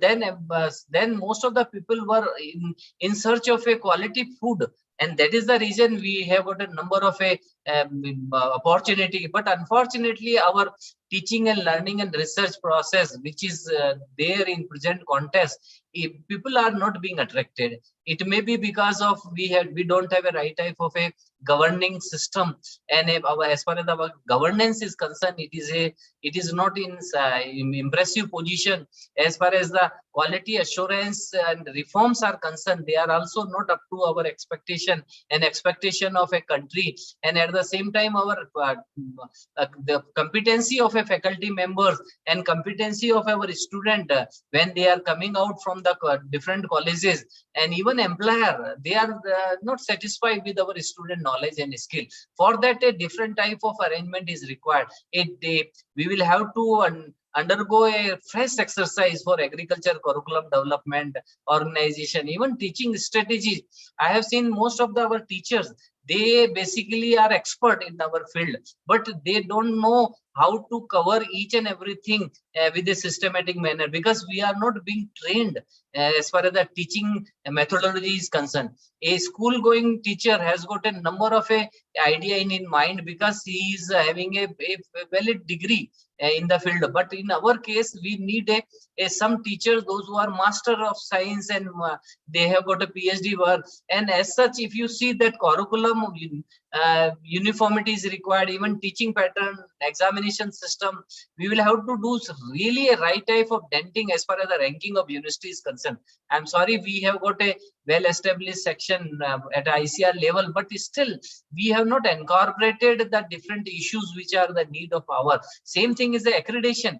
Accreditation is again, we will have to jump as far as what is a global need, and then as far as the faculty shortage is concerned, a right type of a funding is required. And in present context, we people are doing most of the exercise which are traditionally available. But in present context, there is a need to articulate, of course, traditional technology, but at the same time, we will have to identify what are the technology available indigenously or external or at an international level. And accordingly, we will have to increase our talent, and we will have to federate our student and farmer and all different stakeholders into the business group. And for that, a number of frontier areas is available, like conservation agriculture, precision agriculture, specialty agriculture, protected cultivation, vertical farming, hydroponic, aeroponic. So there are number of issues are there we will have to do, and really a good exercise is required as far as the revision of course curriculum is concerned. And it should be periodically, it should be decided. And in present context, when NEP 2020 has been implemented, now question is that there is a provision of a multiple entry and exist. Multiple entry and exist means after first year, if a student is not interested to continue his education, he is supposed to get a certificate course, a certificate as a award of his 1 year contribution. And in second year, he will be in position to get a diploma. Third year, he will be in position to get a degree. Fourth year, if it is leaving, then he will get a degree plus a proficiency certificate in research. but still we have not decided that what should be the course syllabus for up to first year. Means what is a requirement for award of a certificate course, what is a requirement for award of a PhD course. Accordingly, we will have to do some denting, and altogether a re-engineering of teaching methodology is a requirement, and we will have to give a greater emphasis on practical field work. I remember I was working at the time working in the as a DDG in ICR, and when we have moved our case to declare as agriculture education as a professional degree, and later on when we have given a statistics that around 67% of our course is a practical oriented, then only our competent authority has declared it. So there is a need to maintain a right type of a integration of education, entrepreneurship, and employment opportunity. And in case if at a village level, if you will develop some certain agro industries and cottage industries based on agriculture produce, I am sure that all dropouts student and then unemployed youth which are available in a numbers in a number of villages, then they will get some opportunity for their livelihood. And for that we will have to establish a number of options available. We can establish center for excellence in a digital technology. As far as the ICT contribution in our course delivery is concerned, even in our day-to-day working is concerned, I'm sorry, still it has not been penetrated as per our expectation. If you will see any good university from the Western country, then we will find out that still we are lagging in this field. We will have a right type of a articulation of digital technology in course syllabus. It may be artificial intelligence, machine learning, deep learning, Internet of Things, or blockchain technology. Same thing is that for different type of farm application, it is not only safety, security, surveillance, but we will have a right control on a pollution control as far as or waste recycling and resources recovery system. And climate has already been changed. So as far as the climate resilience agriculture is concerned, altogether a new thrust is required. And in the field of some emerging technology like nanotechnology, biotechnology, food technology, energy technology, and we will have to articulate all new technology frontier area of agriculture like precision and conservation agriculture and hydroponic and aeroponic. And in present context, as far as the agriculture research is concerned, I would like to give an emphasis is keep the word faith, F-A-I-T-H. This is the word which gives an impression. We will have to concentrate our research across these 5 things. We are not supposed to move here and there. First is let us identify frontier area of research. F means a frontier area of research. I have already given some idea. You can identify, you are the best judge for your area. Same thing, A means academic industries linkage. For that only we can flourish in future in case if a right academic, our institute will be having a industries linkage, then only we. So let us do some research as per the requirement of industry. And third thing is that we will have to have some incubation center. This is high time. Our whole government of India, even state government, they are pursuing hard that a certain incubation center we are supposed to establish. Then only we can have a right type of a scenario as far as the livelihood concern is there. And as far as the T word is concerned, technology enabled system we will have to incorporate. And whatever research we are doing, it should be technology enabled research and especially digital technology enabled. And last H means a humanity based or social relevant interdisciplinary research we are supposed to do. And that is the only thing. And in present context, I would like to mention that a industrial R&D, we should focus on this one and should maintain a right type of collaboration, cooperation, coordination, networking with the industry. I'm sure we will do this good exercise.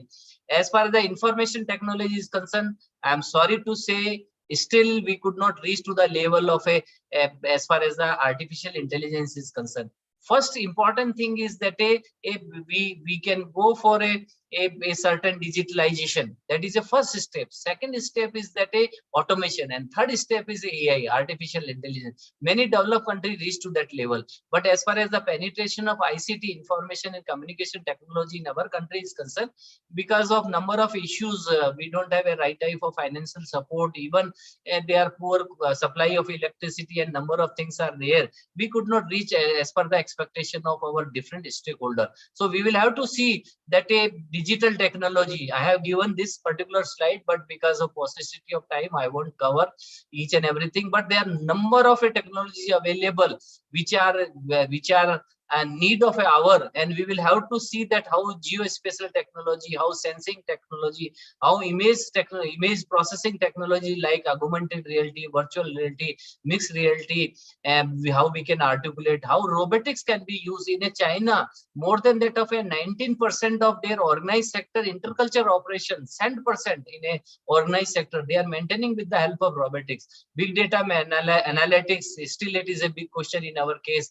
Blockchain technology, which has got a very good options to have a check piracy and other problem. As far as the digital payment is concerned, perhaps it is a blockchain technology which can float a number of options. Artificial intelligence, deep learning, and you can say that even machine learning. These are the number of a subject which we will have to do. And very interesting topic, which is Internet of Things. I would like to urge that a Internet of Things, in fact, it is a Internet of everything. And whatever you want to do, whatever may be your on-farm application, you can easily maintain. You can simplify this particular process. You can conveniently mold up. You can increase that efficiency with the help of a different basics and fundamental of IoT, that is Internet of Things. And there are number of things are there which are still blank as far as the digital technology is concerned. We will have to meet learning needs of the rural people, because what is happening, most of the rural people, majority of rural people, basically they want to come to the urban area only for their livelihood options. And whereas the education can reduce the level of poverty at the village level itself. So we will have to design our courses. And here for solving the problem of agriculture sector, I have mentioned that agriculture has got a problem of a production and productivity. Quality production is there. Similarly, profitability is a major issues, and for that Government of India has launched a few law. But at the same time, climate is also a problem creating aspect for agriculture operation, and how we can federate the farmer into the business group. And for that, there are number of technologies available, and this technology in the form of integrated farming system, food safety, good agriculture practices, agriculture processing and value addition, agriculture marketing, they need to be turned in a right way. And our farmers and our youngsters from the village level, they should be trained on this aspect. I am sure in case if they will come forward and they will get a right knowledge, they will be in position to do some miracle, and definitely our whole GDP will definitely increase to the level. And for that, a right entrepreneurship is required. And an entrepreneurship always keep a old formula of RSTU. RSTU means R means a understanding of raw material, S means a understanding of skill, means a how to do, and T means a right type of understanding of a trading or marketing, and U means a utility. In case if you can arrange this 4 point at the village level, I remember when our Morarji Desai was our honorable Prime Minister.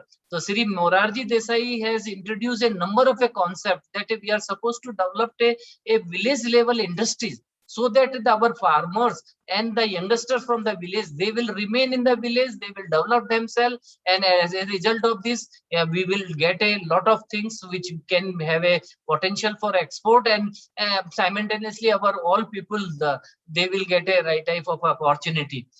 In present context, still this is a field which need a right attention, and agriculture university can do a lot of things, especially in organizational training courses, seminar on entrepreneurship development. And we will have to include all unemployed people, and even a retired civil servant. I met with a number of my friends, those who are retired from the civil services, and they are ready to work at the village level. But only thing is that they are in need of a right platform. Most of the alma mater, they are interested to change the scenario of a rural area. But we should work in a right type of a segment, so-called a think tank for a development activity at our regional level, or at a district level, or state level, or national level. Accordingly, we will have to do.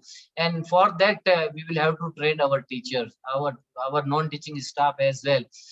Still, in number of agriculture university, there is a problem of a shortage of staff. We will have to see see that how we can train them, and accordingly let us identify some emerging area, and so that regularly we are supposed to update their knowledge with the present state of art of technology. That is a need of our. And I would like to conclude by saying that a good governance is a need of our, and here we are supposed to have quality assurance as well. For that we should reform, refine, and fine tune our existing course syllabus. We are supposed to have a faculty competency, not only quality wise, quantity wise, but a quality wise as well, so that they will be in position to deliver something better for our poor farmers. And accordingly we will have to attract the talented student as well. Nowadays this is my observation during COVID period, even many entrepreneurs, they came forward and they were interested to know that what is happening, how we can have some agriculture with the small piece of land, how we can have a vertical farming and hydroponic and aeroponic. That type of means excitement is there, and we can do something better. And definitely when we will have that type of a technical backup support unit at university level, our visibility will enhance. But for that a right type of funding is required. I am really sorry, most of the agriculture universities are deprived of a right funding. Funding are mostly from our public sector, from the national and state government. ICR is regularly feeding us. State government, individual states are also giving a lot of good funding. For my university, more than 200 crores university is paying. Same thing is true with our other university. We have got a 5 university, means 1,000 crore rupees government is paying. Same thing is true with ICR. ICR is also going. But basically, we will have to explore the possibility that how we can make a right type of collaboration and cooperation and from the private organization and donor agencies. And then we will have to develop a right type of partnership with this organization. And as far as the revenue generation is concerned, there is a formula, CT formula. It was launched by our ICR fraternity. And this is a capacity building, training, consultancy, testing, certification, and technology outreach. There are number of options are available in agriculture. And in case if we'll do some changes in our these aspect, I'm sure not only we will develop a revenue in a right way, but at the same time we will be in position to get our position and visibility. When I joined my university, our revenue was hardly of 5 crore rupees, and this year, interestingly thing, and with a full proud, I can say that we reached to the level of 24 crore. So that is the way. There is a good possibility is there, and we are supposed to do is right type of a denting on this issue. Now, Government of India is evaluating what we have done as far as the doubling of farmer income is concerned, because Government of India has given a yardstick, and they have targeted by 2022, we are supposed to enhance the farmer income. For that, there is a limit formula, and on this limit formula, every university can do. L means a loan. As far as the loan availability is concerned, we can develop a very good rapport with a leading bank, and where we can provide a loan to a needy farmers for essential expenditure for their agriculture operation and cultivation. Even I means a input. Agriculture university through KVK, they are supposed to supply input. We have gotten more than 90% of small and marginal farmer. They are in need of a input in the form of seed, fertilizers, insecticide, and pesticide. And as far as the M is concerned, market availability. In a present context, we will have to do a market intelligence. Market intelligence means you will have to identify that what is a component of OPD. Under market intelligence, there is a terminology OPD. O means identifying a new market. P means how you can penetrate, and D means how you can develop it. You should not rely on the old market. Let us identify a new market. And as far as the insurance of crop is and farmer is concerned, here I would like to mention already Government of India has launched a very good program scheme of our Fasal Bima Yojana. But only thing is that our farmers are not getting his advantage. The university can become instrumental for a movement of a right insurance of a crop to the farmers, and technology in the form of a mechanization, modern irrigation, and every KVK they should have your custom hiring center for supplying machinery and other modern irrigation and post-harvest technology devices to the farmer at a nominal rent, then only we will say. So there are a lot of things are available which agriculture education or especially state agriculture university can do. And I can summarize that, but we need some innovative idea. We will have to increase our infrastructure. We will have to identify new financial donor to fund our university, and a business skill among graduating students should be imparted. And in toto, whatever concept has been introduced in our student ready program, we will have to articulate in a right sense. Ready means a rural entrepreneurship awareness development yojana, and it was a really very good scheme which was released in 2015. I still remember on 21st of July by our honorable Prime Minister. And when we have discussed this issue with the honorable Prime Minister, he was really elevated to see, and he said that you people all try to convey this message to the all possible corner, and every student, our agriculture student, should become a good entrepreneur. That was his concern, but still we could not implement it in a right way. Now in MSc program as well, a new scheme so-called IDEA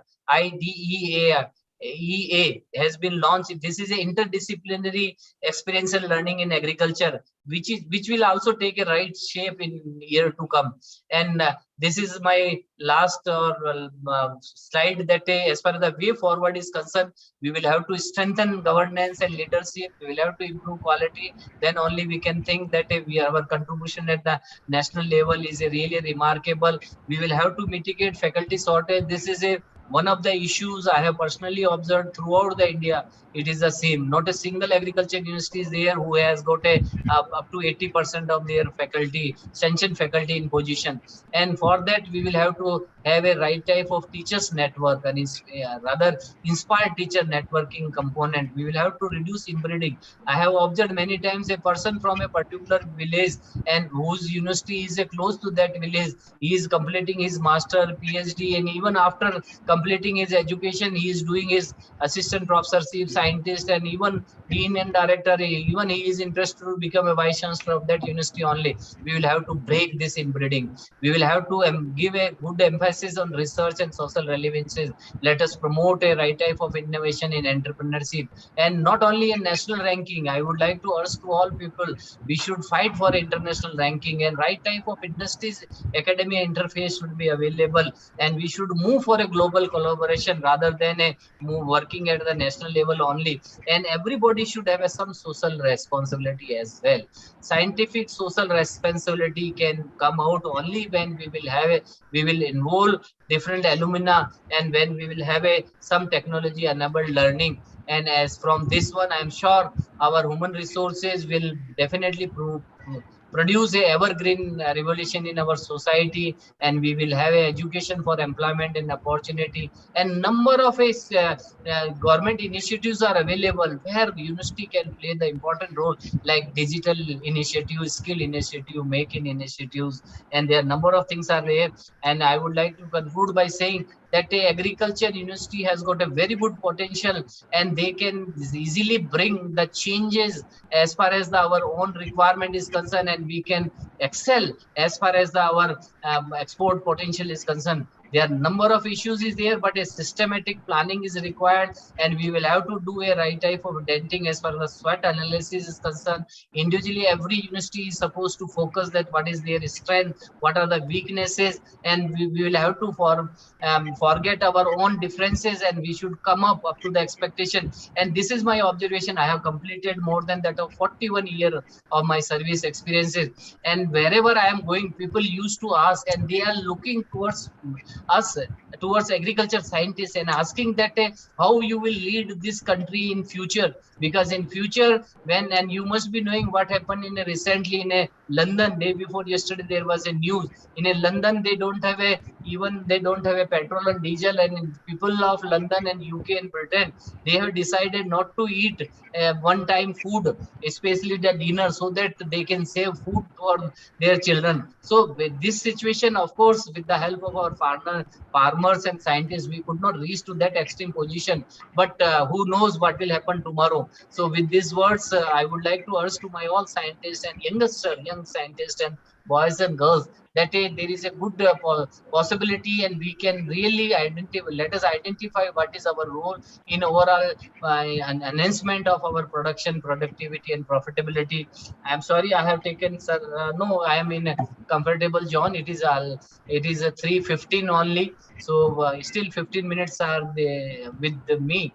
In case if anybody is having any question, you can ask. Otherwise, thank you very much for giving me this opportunity. Thanks a lot. And I am really sorry because of some technical problem, I could not join in properly at the initial inception. But later on, it was right, and I have tried to justify my talk. Thank you very much. Thanks a lot to all of you. Sir, namaste, sir. This is Dr. Lalita, the organizing convener of this webinar. Thank you, madam. I am highly obliged that a person of your stature have readily agreed to join us for this webinar and share perspectives and viewpoints, way forward points for developing countries such as India. We use developing countries instead of the word third world countries as a euphemism, sir. And in my humble opinion, recording insights from your presentation, I have noticed the acronyms such as TREE, Vision, and RST. And in my humble opinion, I feel that they should be made part of our mission statements for the next 5 years roadmap, especially SAUs. Sir, you have shed light on both direct and indirect roles to be played SAUs, and in your presentation, in a way, is a SWOT analysis of the NARES of the Indian agricultural network system. Sir, thank you very much for your insightful presentation, sir. Sir, the forum is now open for question and response, sir. Sure, sure. Most welcome. Good morning. Good afternoon, sir. Good afternoon. So this is from Karnataka Agriculture University, Dharwad. Yeah. Thank you, sir. So remember me. Sure. So one or two submissions, sir. Yeah. So you are talking experience learning. You are making the student to become entrepreneur. Yeah. Well, are you? If you put a question, are you preparing the student in line with the entrepreneurship in EL?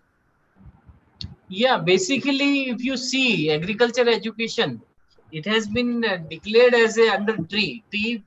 This last word E means entrepreneurship. Because in agriculture education, when it is a professional education, we are supposed to produce a job provider rather than a job seeker.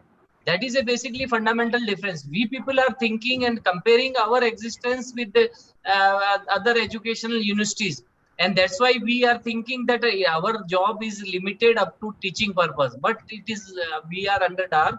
We should train our student so that they will become a job provider, and they should start their own skilling. And that is the reason, if you remember in 5th Dean's recommendation, the core syllabus which we have designed, it is a right type of blending of a knowledge, what to do, skill, how to do, ability, how to simplify the system, and experience. Even we have to try to share the experience. Now question is that as a dean or as a vice chancellor, everybody is supposed to see that how this course is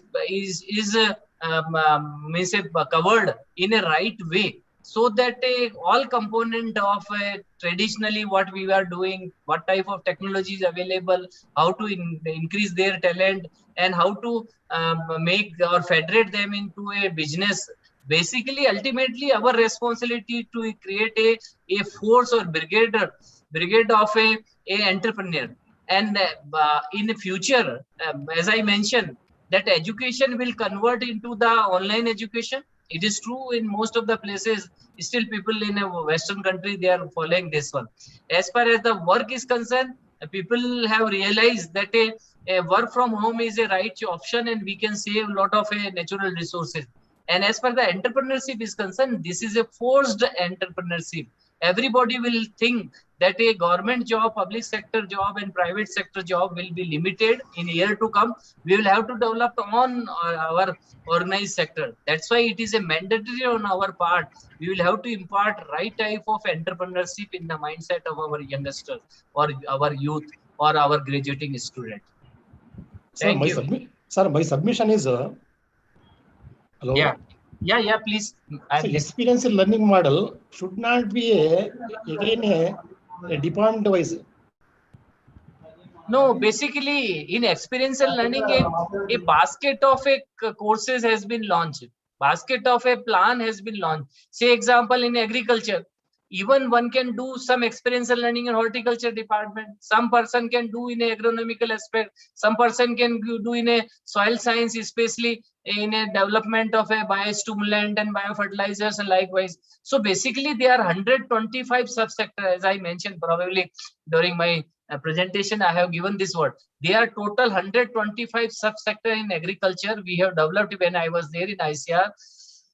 Even Dr. Chiti, my colleagues and your honorable vice chancellor at this moment, he was instrumental behind this. He has prepared a lot of good things, and then finally we have launched it.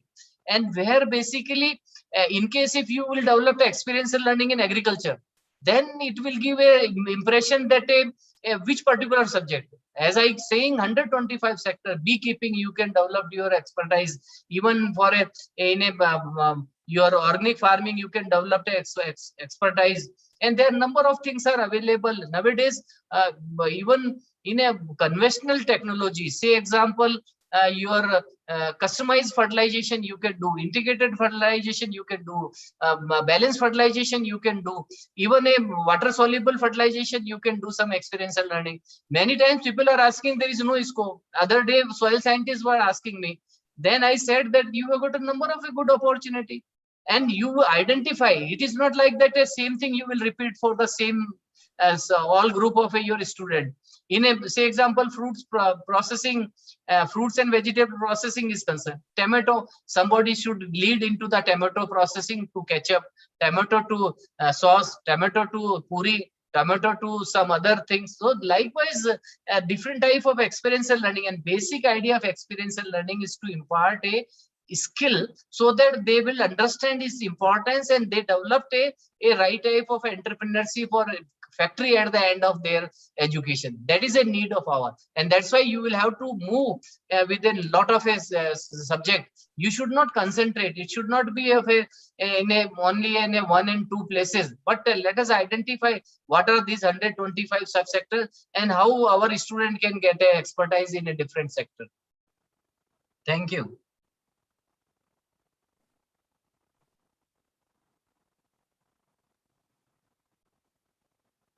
Hello. Sir, if there are, I request participants to ask questions if there are any questions.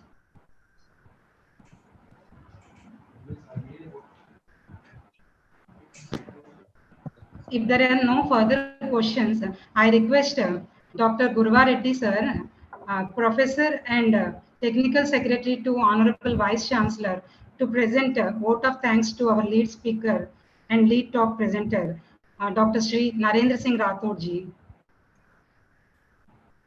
Okay, thank you, Lalita. I feel it's my privilege to propose vote of thanks to Dr. Narendra Singh Rathod ji, Honorable Vice Chancellor. Sir, in fact, it's a great learning experience to go through your talk. You have presented it from the individual competencies to the university's competencies in the role of the universities in the entire rural development area. Such a great talk we could hear you, sir, in the last 15 hours. It shows your 4 decades of your expertise and experiences. We could see 4-dimensional view of our universities in agriculture university in the coming years, how it can need to be reformed and develop competencies. And in fact, our lecturers given us the dimensions of our agriculture universities, even coming the new arena of this new agriculture, new educational policy also, how the agriculture university is going to be to play a role, and how to do that role, how need to be competencies, what competencies needs to be developed in the coming years also. Your lecture from emphasized the entrepreneurship. That is the most important nowadays. not in every field, that more so particular in agriculture. And the importance of the individual competencies, that means it need to be developed with regular training to get abreast with the latest innovations. From that onwards, the new developments, that is how better we can utilize the digital technologies to more penetrate in the rural areas, not only rural, in all the total service sector, particularly in agriculture, by the universities. And we are more fond of your most of the presentations, more of abbreviations, very attractive, and we could learn such a techniques for the presenters also. It is a new language, not only content, the way you presented on all these abbreviations you have used, it gives us a new way of presenting. Also, we also learn from you, sir. With all these things, that is your tree, limit, faith, vision, and everything. It gives us a new way of presenting with simply and giving a covering entire topic in a small one word. Thank you very much for your presentation in such a more lively and giving your time, valuable time to spare with us in this platform in this afternoon. Thank you very much, sir. On behalf of Agriculture University, Acharya Ranjiranga Agriculture University of Andhra Pradesh, we thank you from deep from our hearts.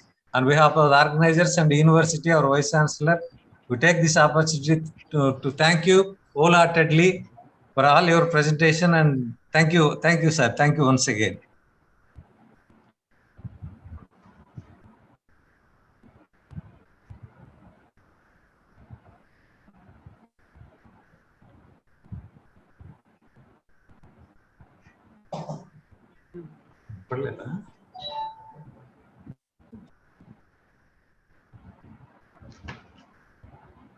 It seems that we have lost connection with Shri Narendra Singh Rathod ji, sir.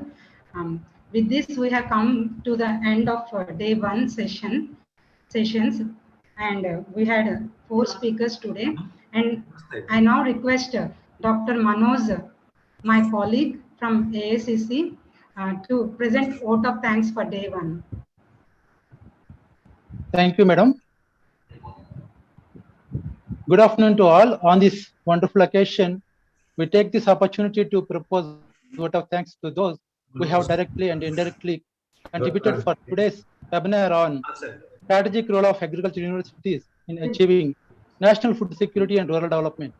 At the outset, we would like to thank the Honorable and respected Vice Chancellor of Acharya Ranjiranga Agriculture University, Andhra Pradesh, India, Dr. A. Vishnuvardhan Reddy Garu, for providing us the great opportunity and guidance to organize this mega event. Thank you, sir. We are also very much thankful to Professor Suresh Babu, Head Capacity Strengthening,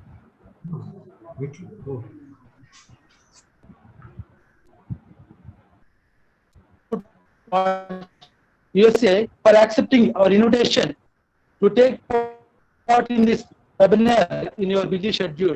We have been very much impressed by your talk on various strategies for creating world-class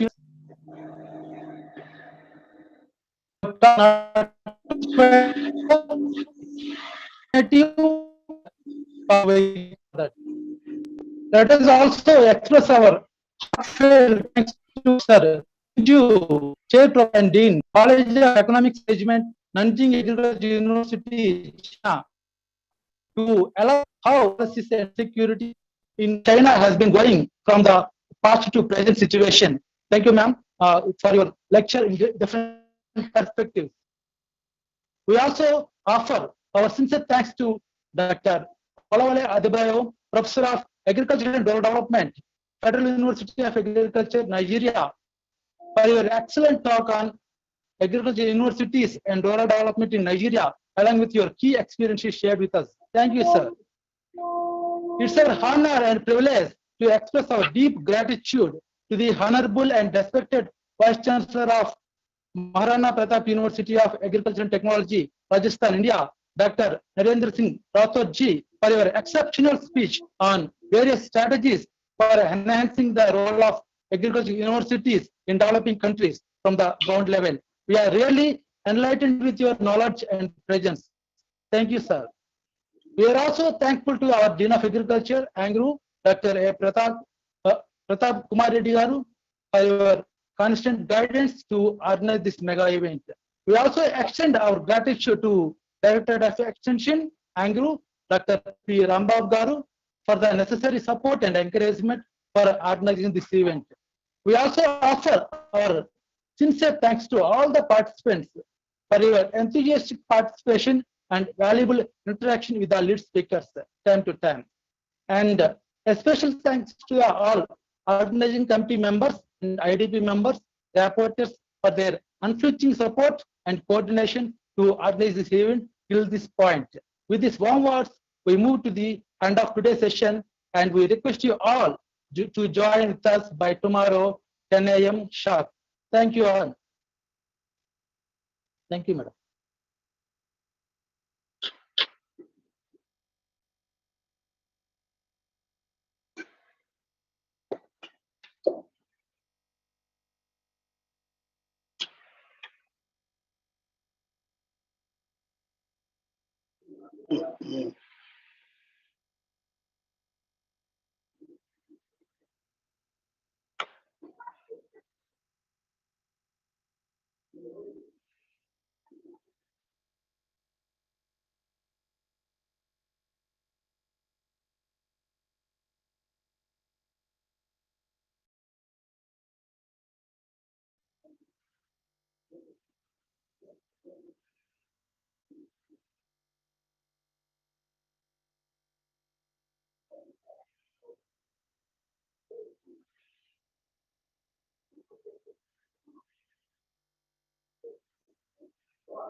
Then